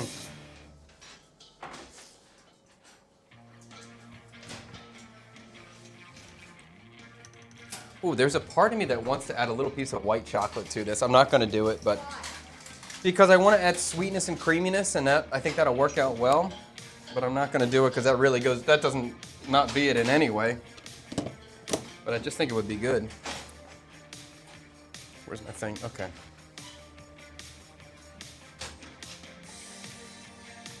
Oh, maybe I'll fry it right in there. Ooh, that sounds like a good idea. Okay. I'm gonna fry this, oh, that's a cool shot. I'm gonna fry the sauce right back into my chicken pot. I'm gonna dump it right in there. That makes sense. And then we'll get all the yogurt flavor in there, and we'll throw some of that fat in there. Get about you in. Bao nhiêu tiền? Bao nhiêu? 590. That's a lot of monies. Tang's like, you're getting ripped off now. Did the price recently go up? I think it's higher, yeah. Hey, Tang, ask him, did the price recently go up for that gas? I think I paid $4.90 before. Yeah, I think so. Come on, Ga đang tăng giá đúng không anh? Ga đang tăng giá đúng không anh? Yeah. How much? Tăng từ bao nhiêu lên bao nhiêu vậy ạ? 450 lên 590. It's 140 higher. It used to be 450. Now it's Yeah. on 10. Yeah, it's up. Yeah. It's up 140. Okay. Từ tháng 3. Yeah. Em bao nhiêu tiền? Bao nhiêu tuổi? Em bao nhiêu tuổi? 20. 20 years old, young man, fixing our gas. Give him a Tang. Give him a woo. Cảm ơn anh. Come on, you. Yeah, there we go. Little slow clap for the man. A nice 20-year-old gentleman making his money. Very proud of him. Good job, sir. All right, let's cook again, bros. We're ready. Holy crap, all that killing time and spinning that sauce for 45 minutes. Here we go. I love it on my back. Thank you. All right. I'm not gonna be Gas. satisfied till you added the we're gonna be rich. Oh, man, I forgot. He's a busy man. I'm always. Okay, now we're frying chicken. I'm so excited. All right, blend this again.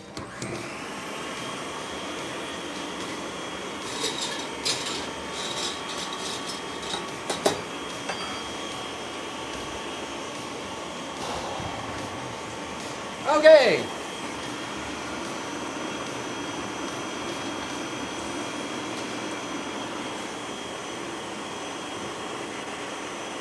All right, let's call this on this bad boy. We done here.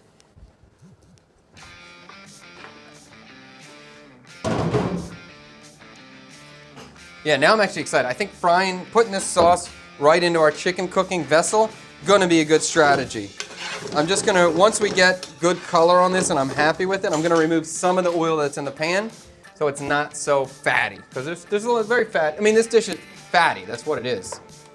But I'm also gonna add more butter to it at the end, and I'm gonna add more coconut milk at the end, so let's try to take it a little, oh sorry, let me not talk while I turn. Let's try to take it a little easy. We're back, we're back, we're back. Very excited. Let's try this sauce one more time. It got better with the addition of the coconut milk and sugar. It got better. Fish sauce. I'll season it in the pan later. Okay. Are there people in the studio right now? We have our special guest, Golden Ticket winner, Frederick Wilson, Cyber Daddy. Our producer extraordinaire, Tang. My oldest son, Tree. And our hero, the gas man, just left. Although, oh man, if I wish I had food ready, I would love to feed that guy. That would have been so funny. Okay. Now we are high heat and we are frying.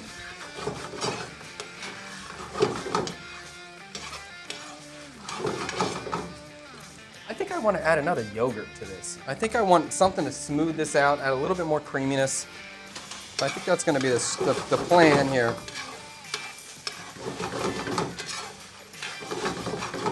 but we're still gonna get our nice color. Oh, that looks good. We're still gonna get our nice color. You see how much foamy it's getting? Very cool. We get some caramelization. We're developing flavor, looking good. Okay. This Tuesday service was so much better. Oh wait, it's Tuesday in America, isn't it? It's Wednesday for me, but I guess it's Tuesday in America. When you find a chef that gets so excited over a dish, are you teaching a class right now? No, we're not teaching a class. Well, just to you guys. We are learning on the job together. Discovering something new. Okay. I am going to turn the heat down a little bit now because it's freaking ripping. When you got a full gas tank, this thing's hot. And we can see I'm getting some color on the bottom of the pan. So I have to be a little bit careful. Wait a minute. I'm getting some color on the pan. I got to be a little bit careful about burning it. So heat's going down. Whoa, getting dark. Okay, so we're going to do it. Okay, so this is getting really dark really quick. So I'm going to turn the heat off or down to the pilot. We can see the fond developing on the bottom. See this fond? There's some darkness, golden going on. That is fantastic, and I don't want to burn it, so I'm removing the heat. I'm going to tilt the pan slightly. Let me get another container. I can use this. I'm going to tilt the pan down just so I can spoon out some of this oil. Originally, I wasn't intending to cook it in here, so I want to remove some of this fat. Maybe I'll add it back, but right now, this is a dumb idea. I'm putting it in a plastic container. That's okay. Okay.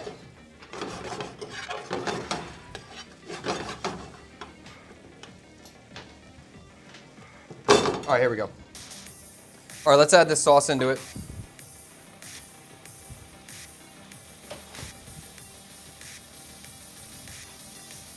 Before I add the sauce, do I want to add any more ginger garlic paste or... Wait a minute. Oh, yeah. Okay, before I add the moisture, do I want to add any more ginger garlic paste or five spice? Let's get another taste of this sauce and figure that out. Are we happy with the level?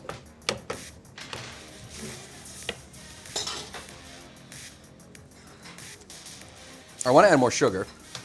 I want to add more creaminess. That's going to be the yogurt. Let's add a little bit more five spice. It's pretty strong already, but let's add a little bit more. Ginger, garlic, turmeric. I'll add a touch more too. Why not? So we'll bring this back on the... We'll turn the heat back on to wake up those spices and cook out that ginger garlic.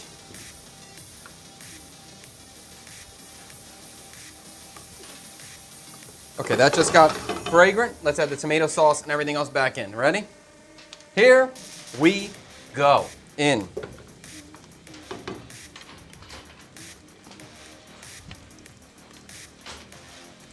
Whoa, whoa, whoa, whoa, whoa, whoa. Don't be bubbling on me. Don't be bubbling on me. Watch your lens.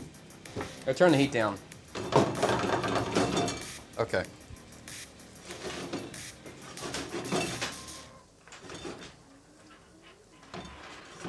Oh, wow. It just got really fragrant.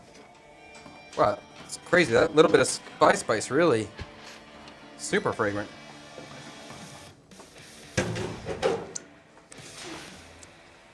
This kind of thick liquid is hard though. It really pops. It really bubbles, shoots everywhere. Makes it quite difficult. All right, I want to add another Coke, and I want to add another yogurt into this. So I'm going to do another whole yogurt. It's fine. And this is unsweetened yogurt. So I do want to add some more sugar too. Although I'm going to see if I have any palm sugar. I think palm sugar sounds good to me for this. Are you going to serve this with some naan? Absolutely. That will be our next step. So as we get this seasoned with our last seasoning components, we'll let this stew. Sorry. As we get this seasoned with these last components of the yogurt and the sugar, we'll put it aside to stew and we'll work on making the bread. And we'll be good to go. We'll serve. And this is supposed to like split out. We do want to see the fat kind of separate from the sauce. I'll tell you immediately right now, I wish the sauce was blended better, but we got to move forward. Pretty good. Whoa, got better. Whoa. got better with that yogurt in there. Texturally, it's fine. If the cashews were pureed more, I think it would be better, but it's good. But the flavor is good. I like the flavor. And I think Fred might be kind of happy about this one. Let's see if I got palm sugar.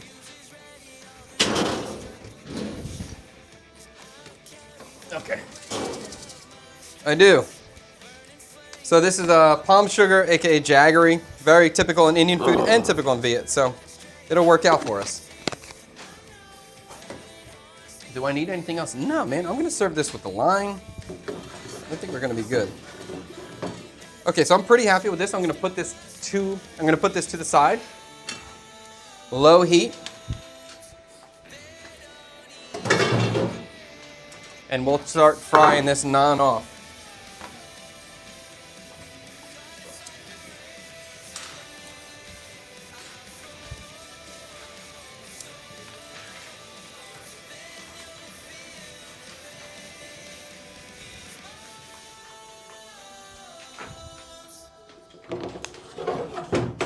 Cool.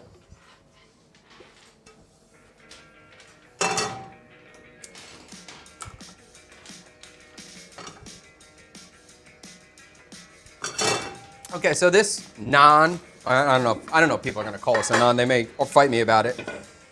It's somewhere between a sourdough and a naan bread, I guess. It has, instead of yogurt and butter, I use coconut milk and coconut water for the liquid. So I'm gonna cut these in small portions. We'll roll them out. This was made last night, so it has had time for the gluten to develop and has had time for the sourdough to develop. And just shape these first.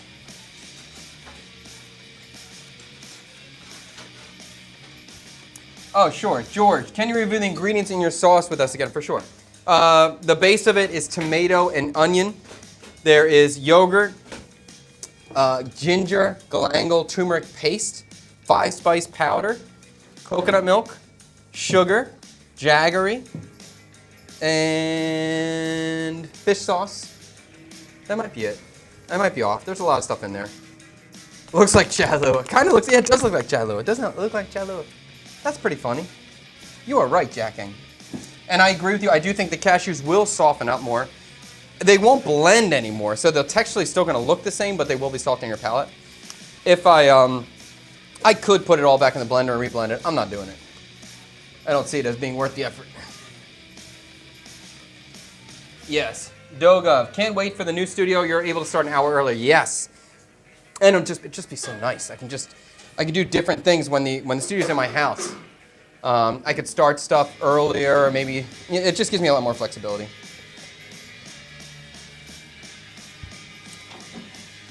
Okay.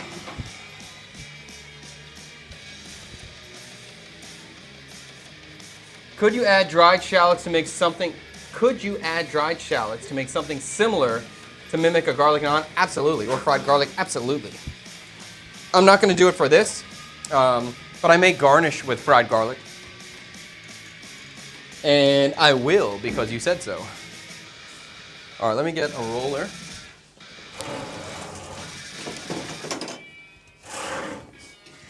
Let me rinse this one. Like what's in time? On the top.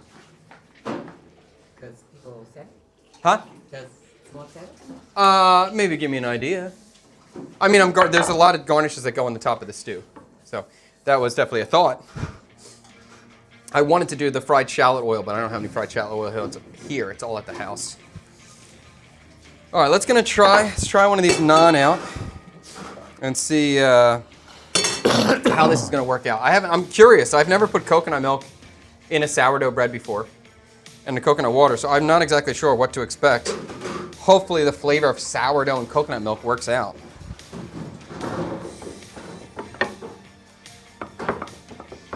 But I like the dough. It's not very sticky. Maybe I'll put a little flour down.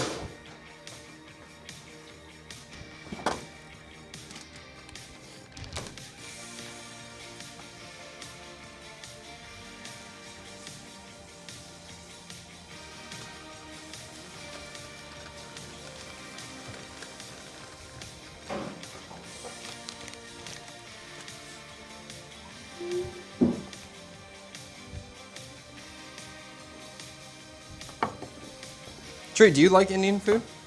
Yeah. Yeah. Do you remember any Indian food? I think we went to that Indian restaurant. Do you remember what you ate from the Indian restaurant? That sort of bread. Yeah. Yeah. I definitely should have shaped these 15 minutes ago so they had time to rise again. It's going to be, the first one or two is going to be a little hard to roll, but they'll get much easier after that.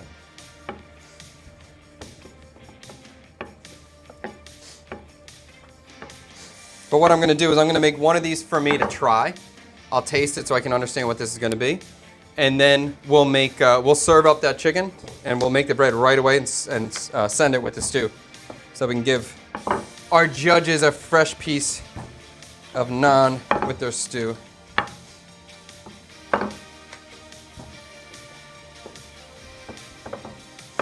Okay.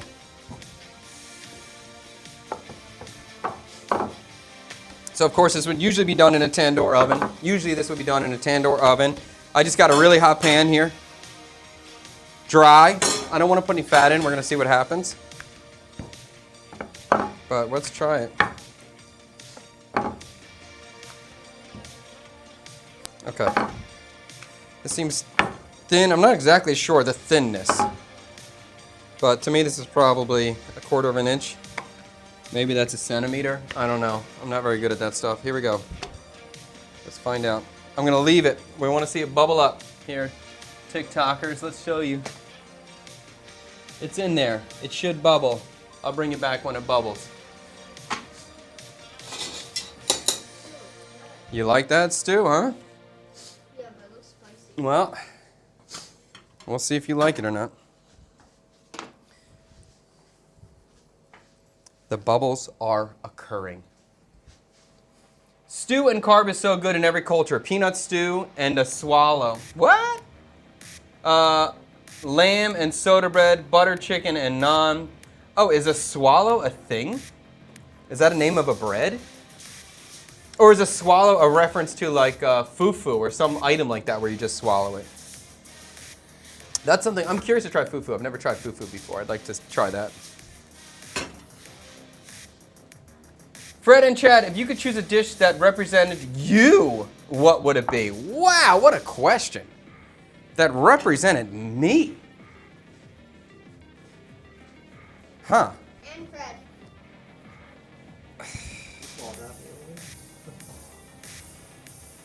That's an incredibly hard question. It is. I might say that eel po' boy. I think eel's unique and I kind of talk about it, so that's kind of cool. It's got some Asian flavors to it, but it's got a classic American big ass sandwich, and I like big ass sandwiches. So I mean, definitely the dish would be something that we're doing here. Like this is, let's check this. This cooking is my style for sure. Oh, look at that little thing. Can I flip it? You ready? Woo. I think this might be a little bit too hot because it's, I didn't bubble up as much as I wanted it to bubble before the flip. So I turn the heat down. Hopefully the next one will be a little bit better. Yes, I might say either the eel po' boy or the, I really like the buncha bulgogi. Or the buncha bulgogi. I really like that so much. I mean, the Korean doesn't really represent me, but I guess the cooking of it, the creativity of it, and combining of two different things, that's kind of what I do a lot. It has to be your dish. No, it could be anything. Oh, okay. No. You're just picking dishes that you've If you made. could choose a dish that represents to you, what would that be? Okay. Do you have one for you? The Well, question I'm was sitting to here you thinking too. of it. That's very difficult. Very hard question.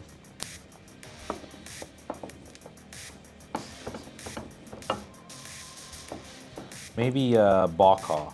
Ball represents Frederick Wilson. I'm hearty with a little touch of Asian going on somewhere.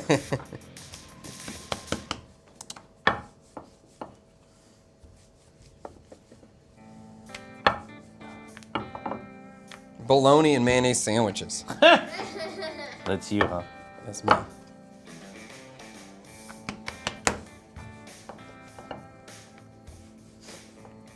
All right, I'm gonna try this bread, and I'm gonna give you zero reaction. I just want to know what it's like so I can understand what's going on in here. Why do I feel like I've seen that before? If there was a food that you could only eat for 30 days, what would that be? Goikun. Goikun? I really like goikun. It's healthy. I mean, we're talking about 30 days. I'm thinking about health too. I don't want to eat shit for 30 days. So, goikun can be a little bit different every day. I can change the filling of it. Every single wrap, I can wrap it a little bit differently. Yeah. So maybe that. I do not eat goikun from the street. I don't eat from the street. I make it. Yeah, that's one thing I will not buy from the street. I just think they're kind of boring on the street. They're just, even if I just don't like it. I just feel like somebody's rolling it without washing their hands or something. Yeah. And goikun sucks every little thing out of you, like your thumb, your fingerprint. Yeah. That bothers me. Goikun, huh? I like goikun. Man, I might have to go with the old El Presidente's pick. It might have to be pizza. You know, that's how they started One Bite? It was a bet between him and somebody that worked with him. What could you eat for 30 days? And one guy picked burritos. And El Presidente picked pizza. I'm with Fred on that. Okay. Sit down, Tree. What does it turn out? How do you think it's turning out? I wish it bubbled up more. It looks dry to me. It looks like hardtack. But I'm curious. I'll try it. So I want to roll. Looks like hardtack. It looks like hardtack. I want to roll a few of these, 2 or 3 right ahead, and then let them rise a little bit before I grill. I feel like as you're rolling it out, it's springing back so fast. Yes, but it's just because I just shaped it. It didn't have time to like rest after I shaped it. That was the problem. But that's okay. No big deal. Goikun is such a cheat. You could just wrap anything inside. Correct. Exactly. I can do it different every pizza, time. you can just put anything you want on top.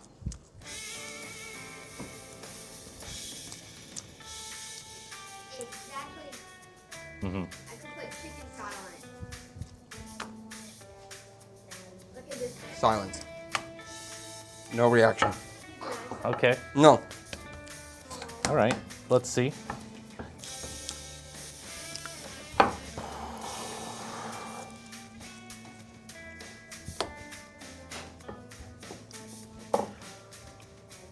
Chad, do you know that Burger King just closed all of their stores in Hanoi? Huh? Let me tell you something. Wallace Tran, do you know that Burger King just closed on Huynh Tan Phat Street? And I'm upset about it. And on Women Lin. Maybe it's out. That one on Women Lin that's by that Natalie's has been there forever. Maybe it's over. But that one's closed. That closed about 6 months ago. Did it? Yeah. Okay. But the one on Winty Tap, that just closed. No, Maybe 2 months ago. There's another one across from Ben Gay. I have to.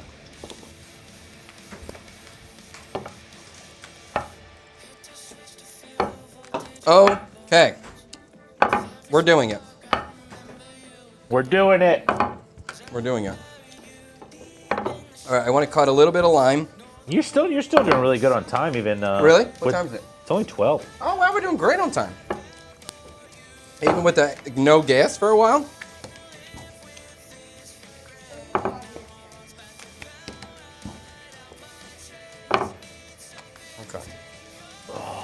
Okay, we're ready. We're assembling. The only thing I want to do is I want to cut a lime, and we're going to get some garnishes because this is Viet. So on the Viet front, we are putting garnishes in this thing. And as I said, Viet doesn't really do the spices like India does, but we do the herbs. So we're definitely doing herbs if we're doing the Viet representation. Okay, so we're going to do lime.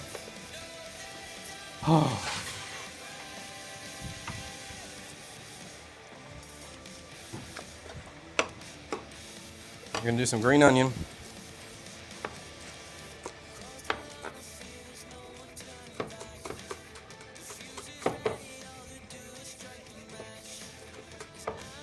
TikTok, if you don't like the angle you're seeing, just let me know in the chat and I'll try to change your angle up. If I leave you in the wrong spot, sometimes I forget. So give me a heads up if I see anything. There was actually a Burger King here in Kanta City like 10 years ago. I went to eat there. I went to eat there once and I was the only person there. Wow. I don't know why Burger King is not doing well here. McDonald's seems to be doing well. Viets love fried chicken from McDonald's. And I think the kids like the burgers, but usually I see like Viet women in there eating fried chicken. But Burger King never seems to be crushing, and I don't know why, but it's still good. I think the burger at Burger King is better than McDonald's. So I'll be a little bummed out if it's gone.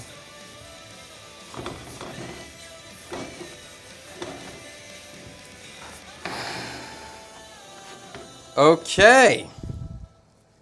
I got some cilantro. I got some Thai basil. I think the Thai basil is a little bit of a cheat code for me now if I'm trying to make something Viet. I think it just automatically, Thai basil automatically pulls it in a direction, and I do love that part. I always liked Thai basil. I always thought it was good, but it might be becoming one of my favorite herbs now. It is really hard though, because I'm definitely an herb kind of guy. It's funny to me, like there's a chef I went to school with, Don Irwin, from Pennsylvania. Where's he at right now? He's at some private club in Philadelphia. Ooh, oh shoot, I forgot. It's a super exclusive private club. He's a great chef. But he didn't like Vietnamese food because he thought it was too herby. And I'm like, dude, that's my favorite part about it. So obviously it doesn't hit for everybody, but for me, it's top. I love it. All right, I got some garlic oil, and I'm gonna get some butter and some coconut milk, and that's gonna be our finish. Okay. Freddie, are you ready? Yeah.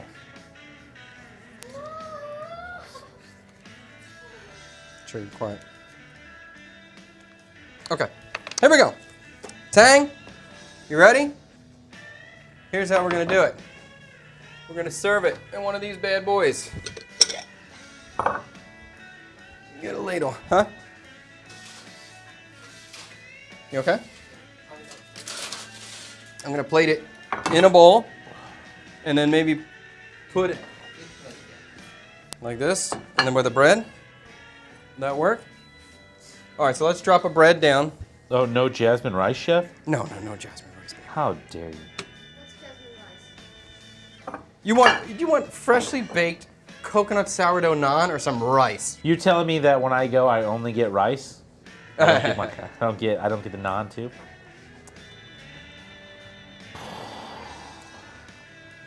Would a tortilla press work here if the naan isn't behaving properly? I don't think so. I don't think so.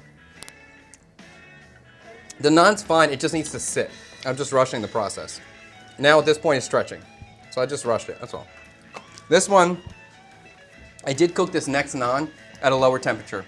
I want to give it more time to bubble up before I flip, before there's the potential of burning.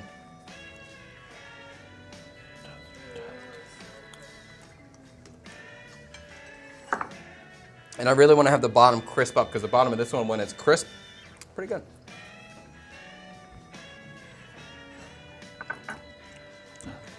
While this bread is cooking though, I'm going to start grabbing my stew. Ready?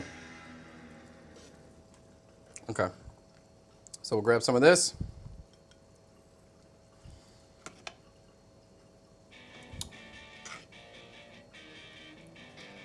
All right. Get a little wipe down on the plate, if I can find a napkin. Where the hell? Tree, did you move my napkins? I'm bringing out that. No, the green. I had this bag, this one. Tang moved it? Oh, okay. All he cares about is his shot. He doesn't care about what's easy for me or how I work. He just wants a clean B-roll shot, dude. Kind of like keep working with this guy. Unbelievable. All right, so here's our garnishes. We're gonna go there. We're gonna go a little knob of butter on top. We're gonna go a little splash of the coconut milk. Some of the fried garlic. We're not gonna do the oil though, this is fatty enough. We're just gonna take some of the chips. Green onion. TikTok, I'll bring you in. Don't get upset at me. Wait a minute. You got big feet on your tripod.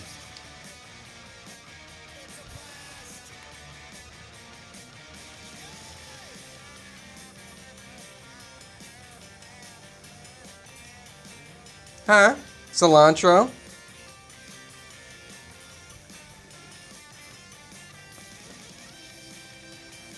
And then we'll finish with the Thai basil.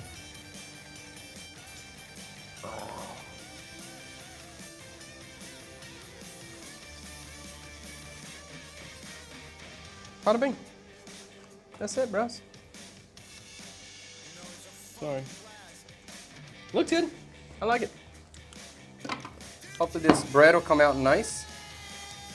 I think it's going to be a banger. Is it going to be a banger? I think it's going to be...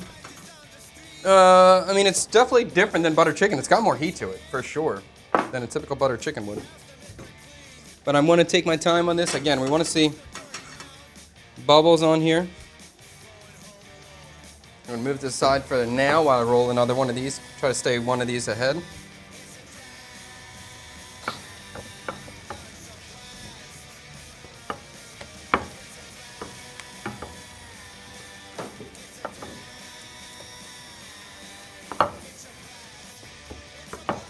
Oh my God, I got a good idea. Maybe we'll just fry it with a little bit.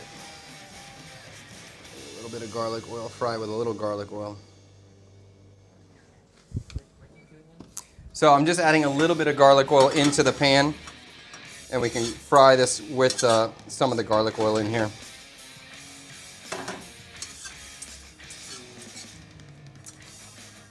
Why? Why? I think we're going to get a little bit more puff on the bread. I was trying to keep it dry because I was worried about over fattiness, but I think this aroma is just going to be so good. And we'll get a little bit more crisp texture on the bread, and it's just going to be nice. And I can see the bubbling starting to happen a little bit more. Just anytime you add fat, there's always a better heat transfer. The fat makes direct contact with the pan and then direct contact with your product, whatever it is. Now it's bread here. But it just, you get a more even distribution of the heat.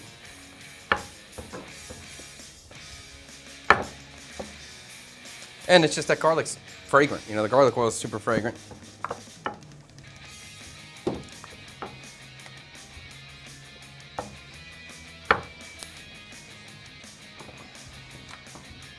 Oh, and I forgot, I want to serve this with lime.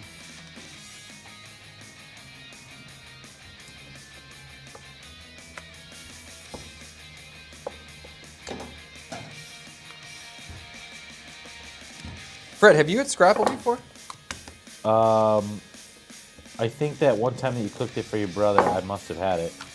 Here? Yeah. Oh, okay. Or you didn't cook it for your brother, you cooked it for a pop-up. I must have had it at the pop-up. Or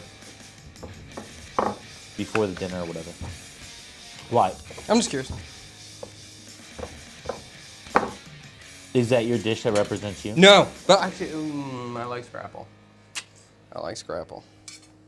Maybe.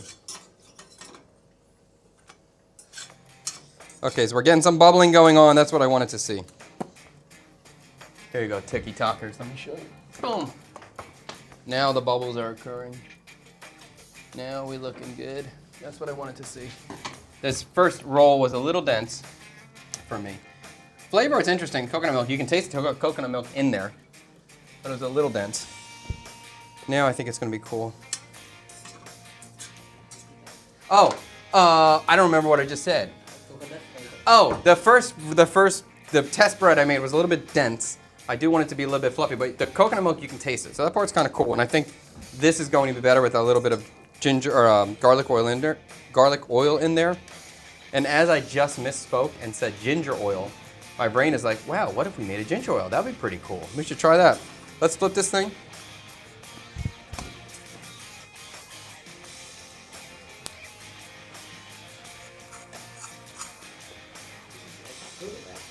This texture, this pan was too dry in the beginning. Dry and low heat. This color, I'm not loving it, but I'm happy. It'll be okay now.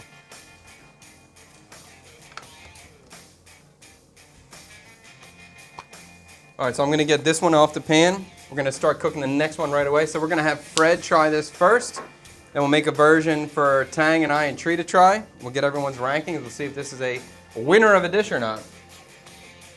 Is it me, or is there too much peas in the peas, carrot, and corn frozen mix? Wow. Sorry, ranting while cooking fried rice for dinner and watching you cook. I do like peas.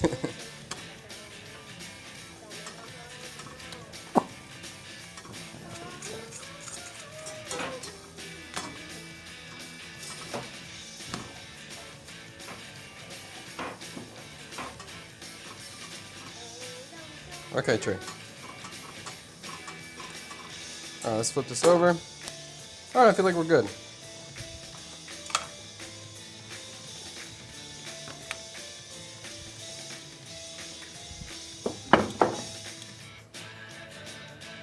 Okay, this is going on. Here, fold it.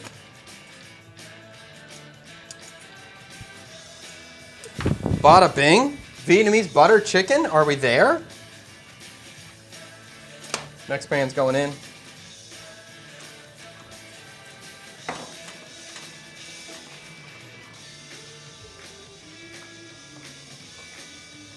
I like the fold on the bread. I like that part.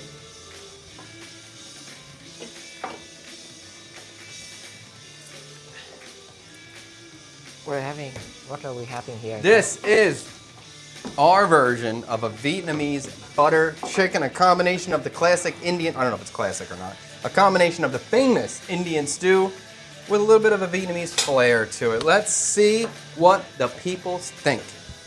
Are you ready, young man? Yeah, buddy. Bring it on. Here you go. Ooh. Do I have any shredded cheese on hand? I don't, BT Murphy. Actually, I probably have some in the freezer, but it wouldn't feel Viet for me to add that, so I'm not going to. Here, let me get you a spoon. Thank you, chef. I got the next bread working, so we're going to roll right into a portion for myself and for Tang and for Tree to try. Hey, Minnie Kupinoff, will you give me one of the cloth napkins, buddy? Give a napkin for Freddie.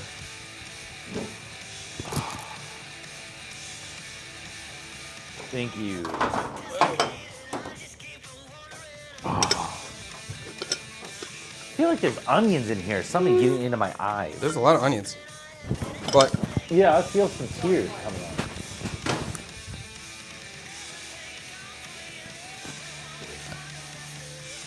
my son is just very happy to be working with his father. Tears of joy. What a great honor to be with my dad. I didn't say that. I said great honor. All right, hold on. TikTok, I'm going to flip you over and get a shot of Frederick Wilson Where trying. can I put this one, chef, with the cloth eyewear, with the cloth napkin? Yeah, let's see what Freddie thinks of this. With the old camera, he's going to try his portion out. Is that right? Okay, great. This bread, look at the bread. That's what we wanted to see. That's what we wanted to see. baby.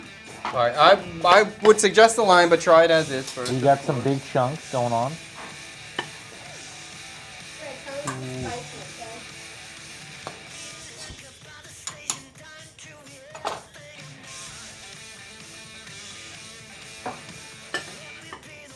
Are you sure it needs a lime? It's up to you. Did you already squeeze lime on top? No. Oh, chat. Tang, can you get a shot of the bubbles over here? This one looks good. He's going lime. He's going lime. He didn't even dip the bread yet. Did not. Which I would have been bread first. Tang, I'm gonna flip this. You ready? Yeah. Cut to this bread so people can see that that's what I wanted to see. So this was at the lower heat with the oil. We're looking good now. That's what I wanted to see.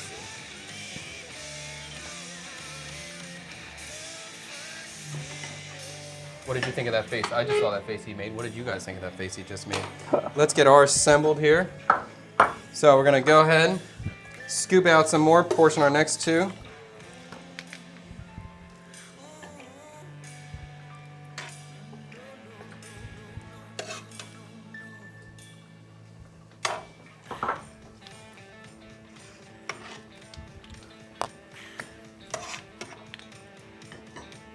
Huh. Huh. Well, He's nibbling over there. We're thinking. the chicken's super tender. Chicken super tender. Okay. I was with when I eat chicken from a Indian restaurant, I feel like the chicken's usually dry a little bit. Mm-hmm. Not the case here with Chef. I think one of the complaints that I would have with Indian food, and why I don't eat it all the time, or why my wife won't even ever eat it ever again, it's really heavy, and it has it is one note. This is a chattified. Yeah, Indian that's curry. what I like to hear. Okay, It's okay. chattified. Okay. It's extremely balanced for a for a curry. It's have you ever had curry taste light? This butter chicken tastes light to me. This is a curry. We can call it a curry, right? I think Butter it's a chicken curry. I think by definition this is a curry. Okay. I think so. I think anything that looks like this is a curry to me, but I don't want to. Again, I don't know a lot about the cuisine myself, so very light. I think I gave that little like earlier because I don't think it needs a lime. Okay. To me, I thought it was a little bit. It had a little bit of sourness already to it. Maybe it's from all the tomato. And the yogurt. The yogurt.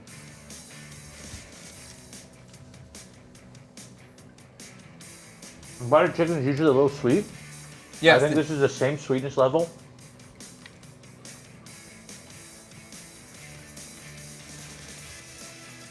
What do you guys think he's gonna rate it? Put your numbers in chat. 1 to 10. What do you think Fred's gonna do? I think he likes it, but it's not a banger. I don't know. Hold on. Let me get this other bread going. I think he's gonna go 8-2. That's my guess. Around an 8. Next bread. 7 to 8. That's what I'm guessing.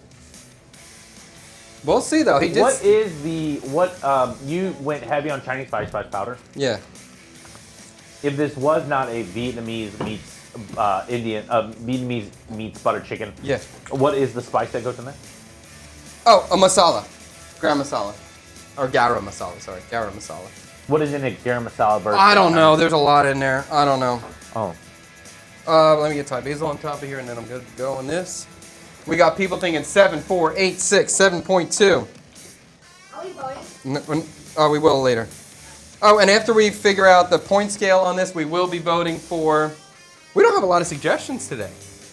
Wow, there's a high chance of a Viet chicken parm or a vegetarian banh mi happening today. Or s'mores. Or the s'mores, it's true. I'm voting s'mores. Okay, let's try. We got double... Viet chicken parm sounds amazing. Viet chicken parm sounds amazing. Haha, the Burger King part piqued my interest, and I was just reading about Starbucks Vietnam. One of their biggest problems when starting out in Ho Chi Minh City was the landlords. Oh yeah, that sounds familiar. Yeah, I can get that. Indian food is always 90% spice. I can agree with that. Sam Diamond, did we vote yet? No, we did not. We will be voting very shortly. We're gonna taste this bad boy. I'm ready to taste. Do you want to shoot any of this? You're good. Wait. I couldn't. As I eat this, guys, I cannot say this tastes different because that Chinese spice powder. As I eat this, I can tell that that's not the flavor in a butter chicken. I can't. I couldn't tell you. You that can't say that tastes different because of the 5 spice powder. Yeah, You're but not that's, okay. that's like the huge spice here, right? So Yes. you think this? I eat this and go, oh, that Chinese spice Yeah. powder. This tastes different than a normal butter chicken. I see what you're saying. I can't. I cannot say that. The I mean, there is cinnamon in butter chicken. I do see that. So that's common in the 5 spice. There's usually fennel seed I thought people were using. I think the garam masala has similar spice notes to it. So not wildly different.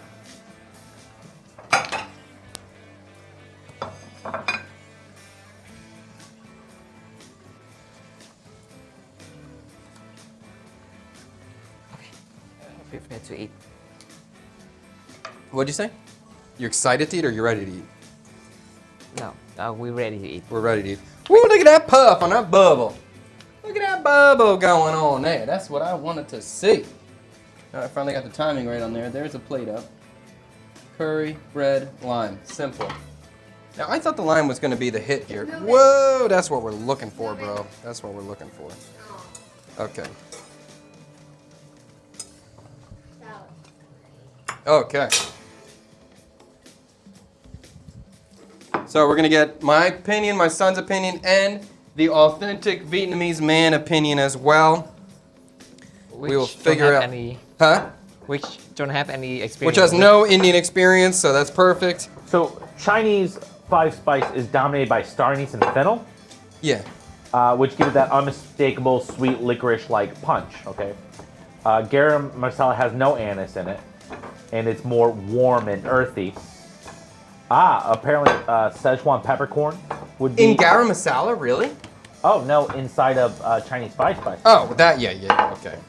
Can you move the plate? Yeah. So here, let me give you the list of garum.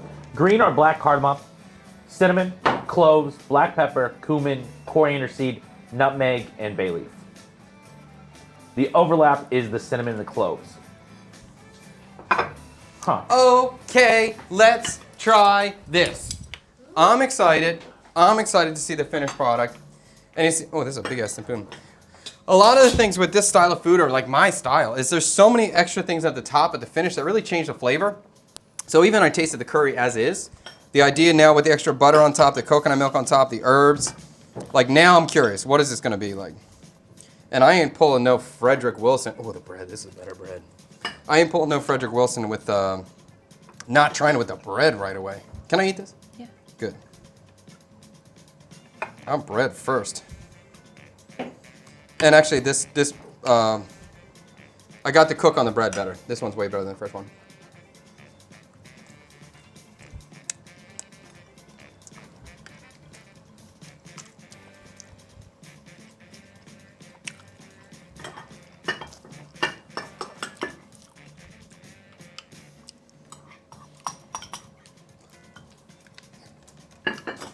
Uh-huh. Yeah, this is good.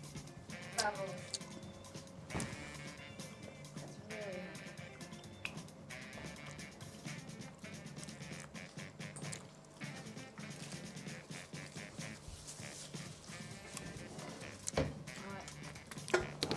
Very curious where Tang goes with this. Can I just taste this as is? Go ahead. Oh, that's not spicy at all. I'm gonna write my score down before you. Oh, before Fred you is guys doing score. a phone score right now, private phone score. I don't really want to be influenced by you guys. Yeah, that's good, that's good. Tang, maybe you want to try it first before you headline. Or you didn't want to get the shot. All right, get your shot. Get Score your is shot. in, That's chat. it, that's it. Now try it. All right, Fred wrote his score down on a phone, so it's unchanged. All right, boy, you need to get your bite, and you need to move out, bro, because I'm coming in.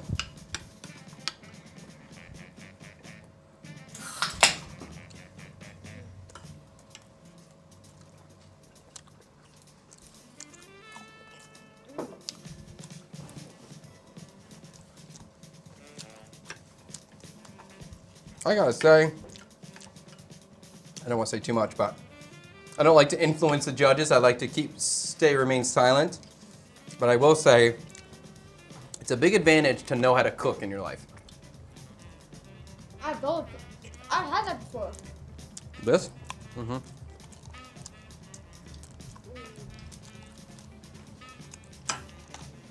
Tang disappeared. Take out my retainer.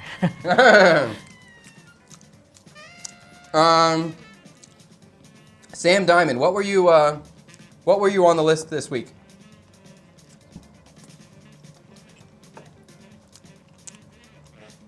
All right, we got the Vietnamese man trying it, getting his beautiful B-roll shots. TikTok, you can't see this specimen of a Vietnamese man, single man over here. So handsome, so talented, Yeah. so culturally experienced. Tang over here making art, everyone else feasting.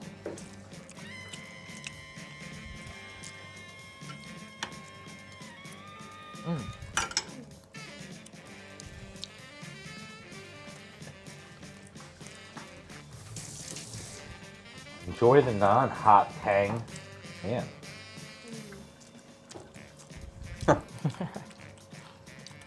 Hot Tang. Oh, enjoy the non-hot. I thought she was calling you hot Tang.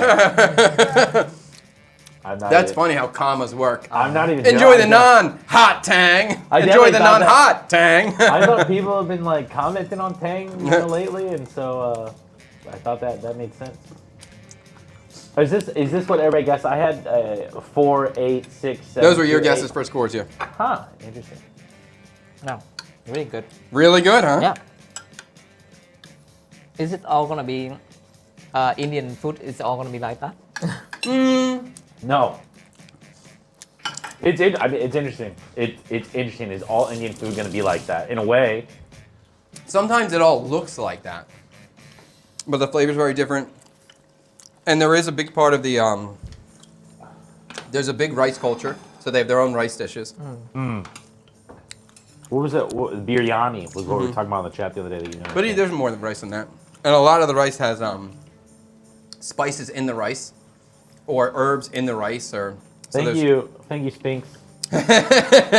You like my bald I look, want eh? more. That is so good. You want more? All right, I got more bread coming. Yeah. Yeah, I want more bread. What do we got? Where's our bread act? I got again? more. I'll get you another loaf. All right, who's going first? You're going first. Brett's That's the going first. tradition. Am I? You Is go- it tradition? Okay. The tradition is the. Hold on, let me get you in here. You got your Hold score, on, Tank? hold on. We need the guest judge to come first. I got mine. You got your score, I'd say Tank? Okay. Yeah. 7 to 8. That's mine. You think that's where I'm going? 7 to 8. Let's see what he does. 7 to 8. Oh, okay. Here we go. Here we go. It is a. Whoa! A 9.5 A is 9.5. a banger.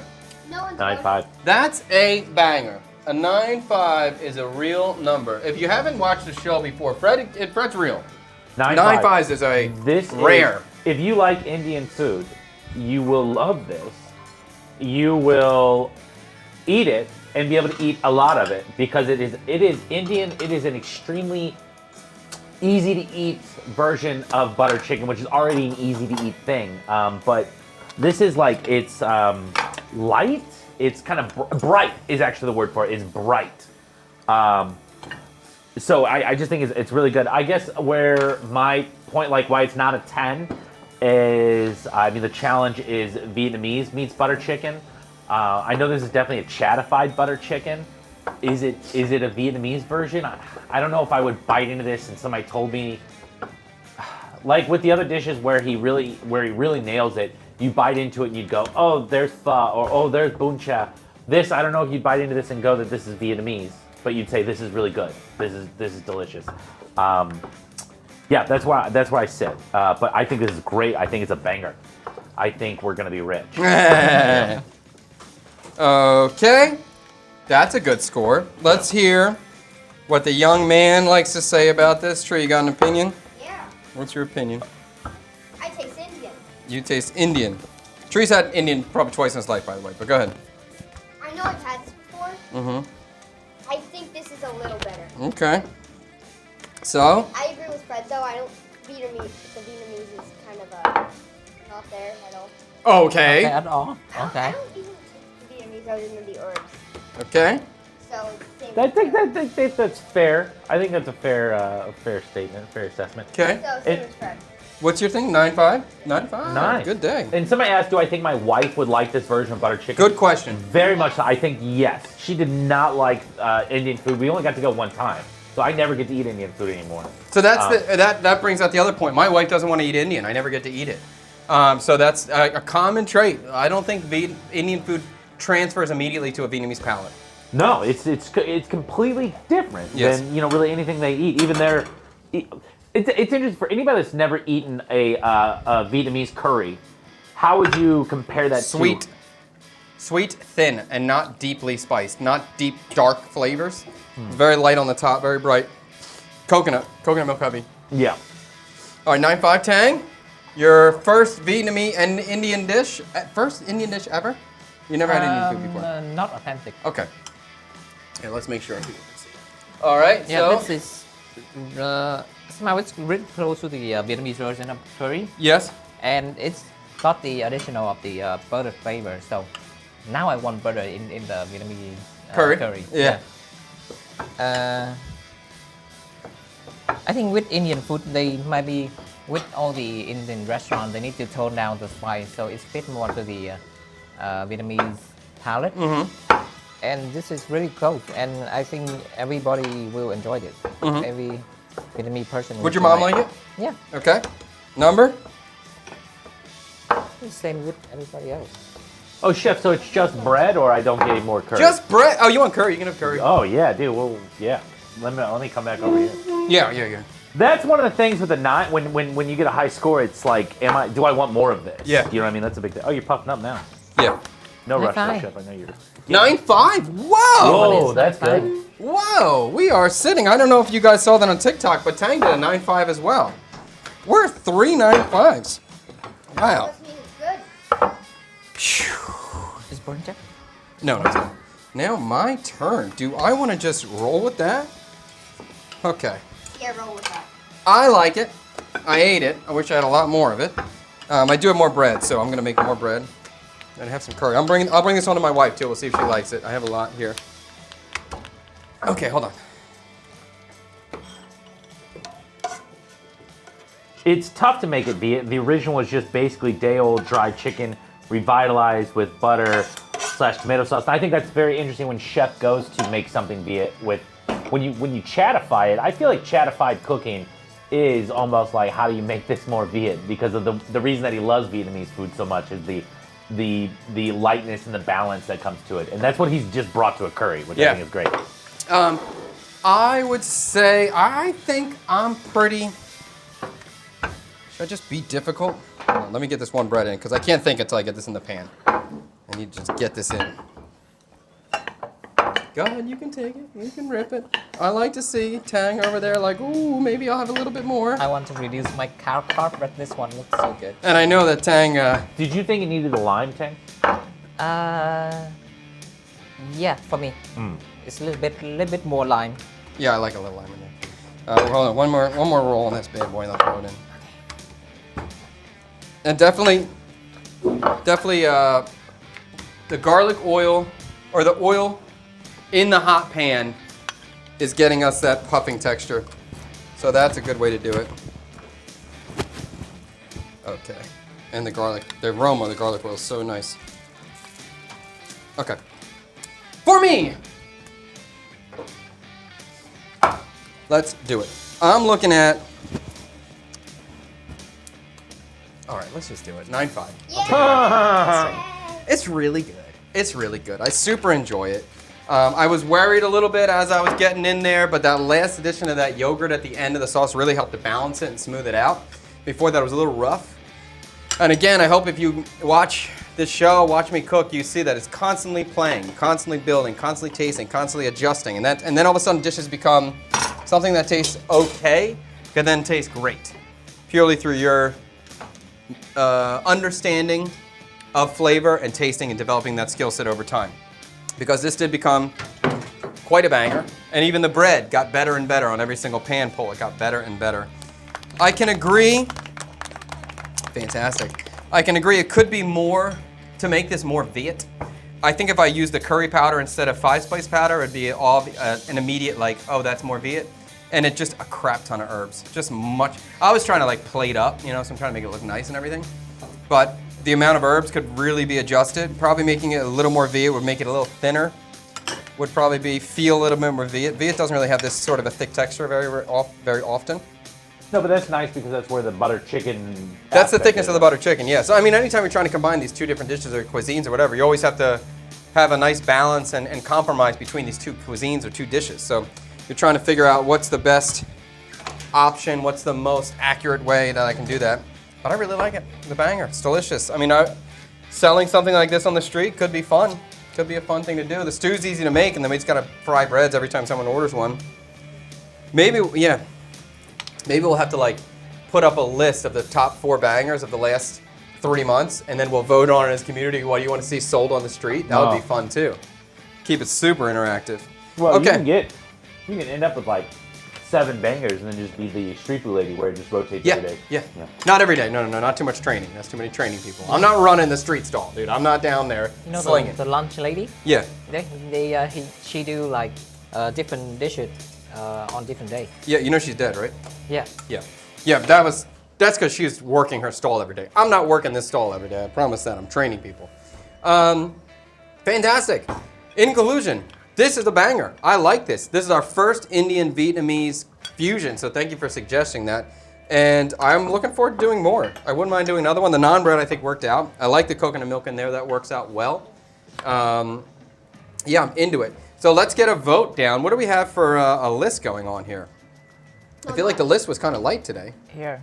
More. You guys have about 15 to 20 seconds if you want to throw in. Ooh, I like that idea. Cindy Kins. Is the poll full ready? No, you got a spot. I have a request. Bochin tteokbokki Korean fusion. Awesome idea. I love that idea. I love bochin. I love tteokbokki. I think that's super cool.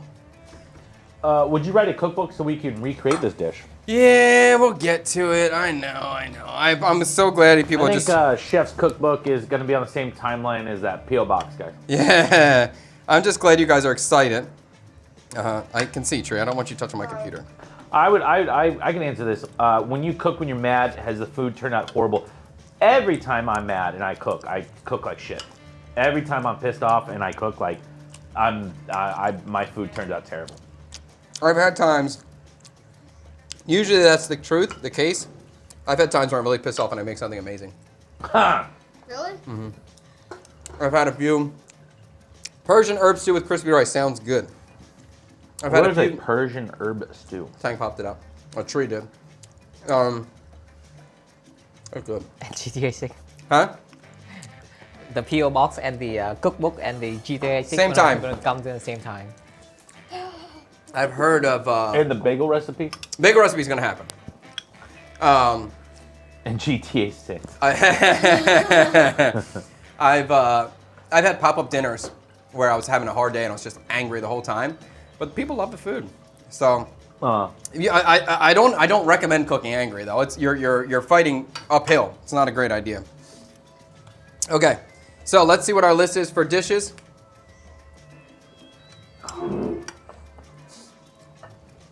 Pretty good. Okay, so what we're gonna do, I'm gonna go over these very quickly so you can understand what you're voting on. And you vote on whatever dish you wanna see happen on Friday. Whatever dish you like, just put the number next to it and hit enter regardless of the platform you're watching on, and then we will be able to count them. So the first one is a vegetarian banh mi. I do have a kick-ass vegetarian banh mi. So if you wanna see a vegetarian banh mi style, we can do it. Number two, a Vietnamese chicken parm. I think that's kind of self-explanatory. Vietnamese style chicken parm sandwich. A Chili's triple dipper Viet style. I'm gonna have to do some research on that. That seems like a classic dish from Chili's American casual restaurant, but Viet style. 4, bun riu cua pupusa. Okay, so bun riu cua is a crab, Vietnamese crab soup. Pupusa is a El Salvadorian dish that's made with a, I believe it's corn. I think it's masa. And it's like a flatbread that's stuffed and in griddle. It's almost like a corn cake that's stuffed usually with cheese, and it's a national dish of El Salvador. Number 5, s'mores French toast and coffee caramel sauce. Self-explanatory. Bala clack calzone. That's crazy. I didn't see that one pop up. Bala clack is stir-fried beef with onions and bell pepper. Usually served with fried rice. Classic Viet dish. In a calzone. Crazy. Number 7, bochin tteokbokki Korean fusion. Bochin is a fried wheat cake. Tteokbokki is the rice cake from Korea. Somehow putting them together. Cool idea. Number 8, Persian herb stew with crispy rice. I don't know. I assume this is the one where we have like rice on the bottom of the pot and then we flip it over.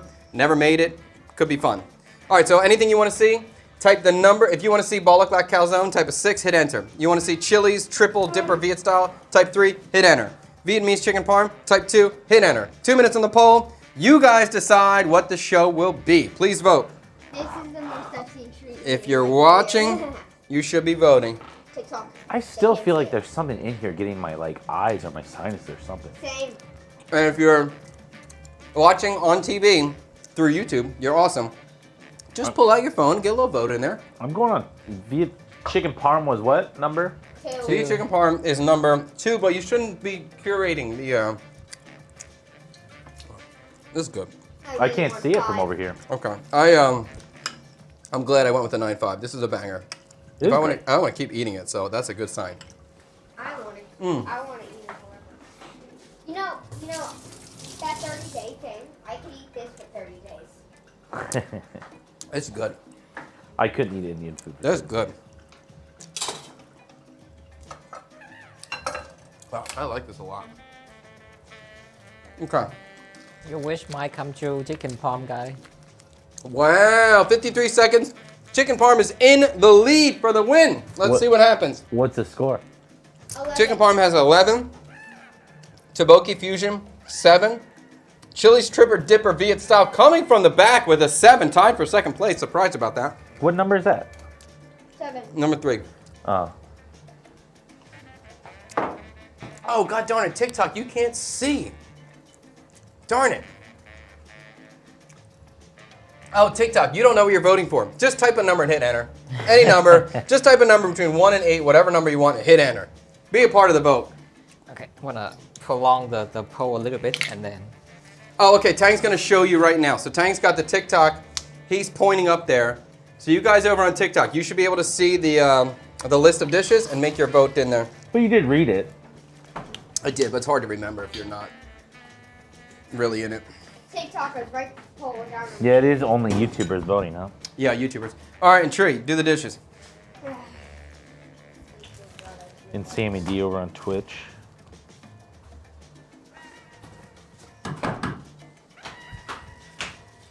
This was a banger.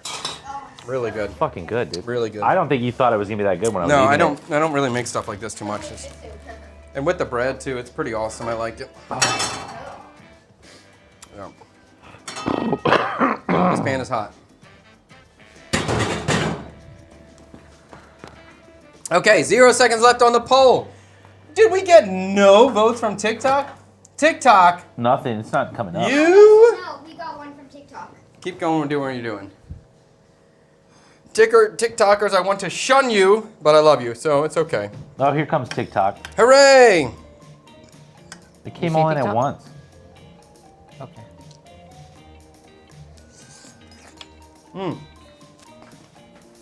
Tang, did you do something over there with the voting? Yeah. Yeah, No. there you go. I'm not doing with the voting. I'm just resorting the TikTok comment. TikTok comment got locked out. Now we're seeing your TikTok votes. Yeah! So the TikTok comments have been logged out for a while. I Yeah. imagine. Okay. No, you cannot. You cannot vote multiple times. It will not count. It's happened before. Okay. It's happened before and it's chaos. It is chaos. He's just cheating. Okay. So we are out here. Listen here. Dreams are coming true today. It is a very special day. The Vietnamese chicken parm is upon us. 23 days of asking, and it has come true on this day. What's day? Tuesday. Wednesday. What's the month, date, year, whatever we're at? April, April. No, it can't be April 8th. Definitely April 8th. What? April 8th. How did that happen? It was March 30th yesterday. Dude, it's been crazy. Holy crap. All right. On April 8th, the sun has come, has shined, and we are making Vietnamese chicken parm. Oh my goodness, where is he in the chat? He's got to be pumped. He's not even here. Has that been coming up a lot? Is that what's going on? 23 days. I don't ever remember seeing it. Yeah, every time. Every time. The last couple of streams. I don't know if it's really 23. So was the Bacall birria taco. Yes, this Yeah. was, yes, exactly. This was the new Bacall Birria Taco. Something that continually gets suggested but never wins, but today is the day. Vietnamese chicken parm. Friday, we will be making a Viet chicken parm. Interesting. How am I going to make a Viet chicken parm? The s'mores French toast is the next one. S'mores French toast is a good one. No, I really... It's the next birria. That taco. wasn't on there today, though, was it? It's on there. It's on there. Oh. It's on there. But it didn't get any votes. I want to see the,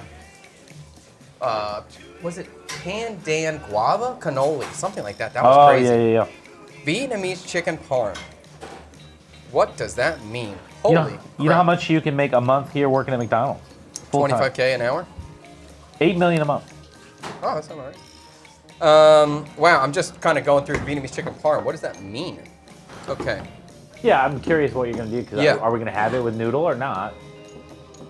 You're gonna do something crazy with it. I will do something crazy with You're it. gonna turn it into a fucking soup. My, I was so excited thinking chicken parm, like a chicken parm. it's not gonna be soup. We're It's not gonna be we're soup. gonna come It's and we're not gonna have be a soup. No, it's not gonna be Yeah, soup. chicken parm not. But it might be a sandwich. It might be a sandwich. Oh my lord. It might be. Okay. Anyway, thank you so much for watching. In conclusion, we have done our first Viet Indian fusion and it has worked. It was great. I really enjoyed it. I thought I made a lot. I wish I made more, honestly. Unfortunately, I don't have a cooker at my house right now. I have no way to cook something. So I'm going to bring this home, but I can make bread for my wife. Yes, it was really good. This is a super good thing. I really enjoyed this process. I think this is it was cool to cook. I'm glad when you guys forced me to cook Indian food because it's not part of my natural instincts. It's not something I'm comfortable with, so it's good to be pushed out of the box. How about that little potato bread thing with the chili? Their little sandwich, their little street sandwich, like a potato, mashed potato dipped into like chickpea flour, fried on a slider roll with a fried chili on top. We could do a banh mi version of that. Could be kind of fun. We do that like that's. How about like in sandwiches from around the world, banh mi style or something? That could be fun. Anyway, really like this dish. Thank you so much for watching. If you enjoyed this video, so please subscribe to the channel. Give us a comment down below. Anything. Chad, you suck. Chad, you're great. Chad, you're awesome. Bicycle, just an emoji. Anything at all, please help us with the algorithm overlords. We want to grow and succeed on all the platforms, but particularly YouTube for the YouTube videos. My friend Tang over there is going to die in about 3 months if he doesn't have a viral video coming up here. He is every day, he is craving the views, the virality. He wants it so bad. We're working on our titles and our thumbnails, but we haven't hit the magic mix yet. The name of your dish is on the screen now. The name of my dish, NGTA6. What? NGTA6, that's what I see. Oh, it's vada pav. Oh, vada pav. Yeah, that's the name of that roll, the slider thing, potato slider thing. Thank you so much. Thank you for clarifying that. Oh, a chip buddy. No, not a chip buddy. That's funny. Wait, I just saw this. Let me get here. When you went to Fuquoc, you were planning a special toilet review super segment. Do you think that will still happen? Did I say that? I don't remember talking I think about you did. You did talk about that. Like I was going to make a toilet review Well, of just, the worst toilets? No, just of all of Tree's toilet reviews. No, I together. wanted to do something where Tree's on the live stream and we're showing him pictures of toilets and he's rating them live know, that's so good. that you can understand his thought process when he enters the toilet. That was my idea. We haven't done that yet though. I actually wanted to do that. Oh, okay. Hey Chad, the pop-up dinners are coming back. Are the cooking and comments going away? No. Basically, with the studio in my house now, I'll be streaming a lot more. So we're still going to do cooking the comments. The pop-up dinners are going to come, they're not guaranteed. They're only going to happen when someone privately books out the room.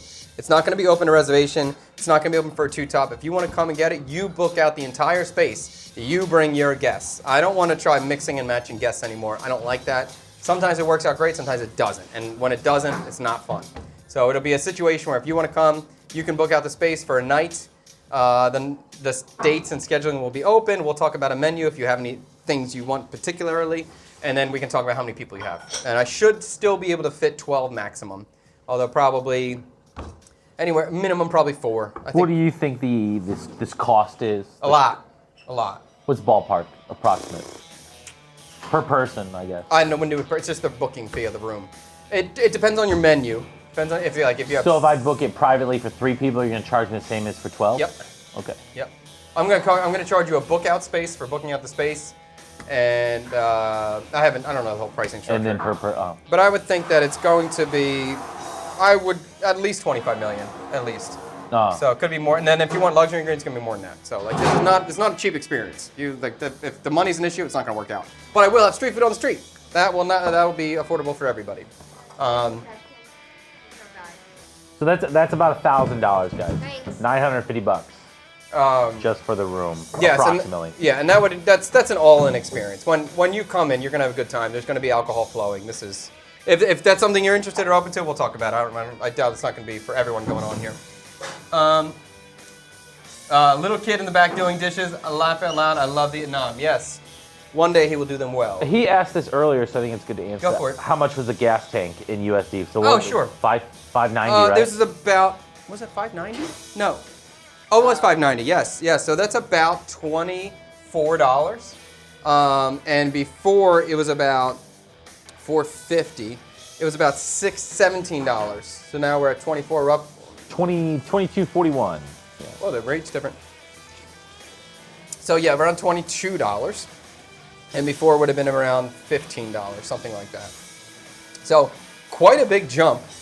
Luckily, it's not killing me in any way, but that for other people, that could be a big deal. Everything's gone up. Everything has gone up. Yes, and apparently, I didn't realize that the tankers apparently drive like 15 miles an hour in the ocean. So all this backup that's happening now, or lack of delivery, we're not going to feel it for months. It drives from Iran to America at 15 miles an hour, or Iran to Vietnam, or Iran to wherever it's going. 15 miles an hour. So it takes forever. It takes months to get to the next spot. Right. So all this disruption we're seeing happening right now is not going to be over, even if the war ends today or tomorrow. Oh. It's crazy. It's crazy. It's tough. Anyway, huh? Hoo, my bicycle splashing tree comment didn't show. I didn't What understand it. happened? I didn't see a. Oh, I heard that. Got you. 300 a month. Okay, I think that's it. Anything else? Did I miss something? I think that's it. In Goodbye. conclusion, I did it in conclusion. Subscribe to the channel. Put a Yes. comment down below.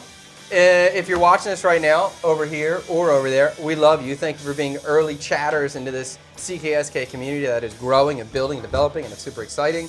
And I'm pretty proud of what's happening now. I think the food coming out here is pretty cool and interesting, and not something I see happening anywhere else. So I think that's really great. Hopefully at the new spot, we're going to get more and more people coming in too, more and more chefs coming in. I'm excited to have more chefs come in. Are you interested in that? Do you want to see different chefs come in and show different things? I would think yes, but maybe not. Let us know. And I think that's it. You should check to see next week now. I don't know what that means, DH82817, but we're going to call it a day. Thank you for watching our Vietnamese butter chicken. Have a great day. Peace, wonderfulness. Bye-bye.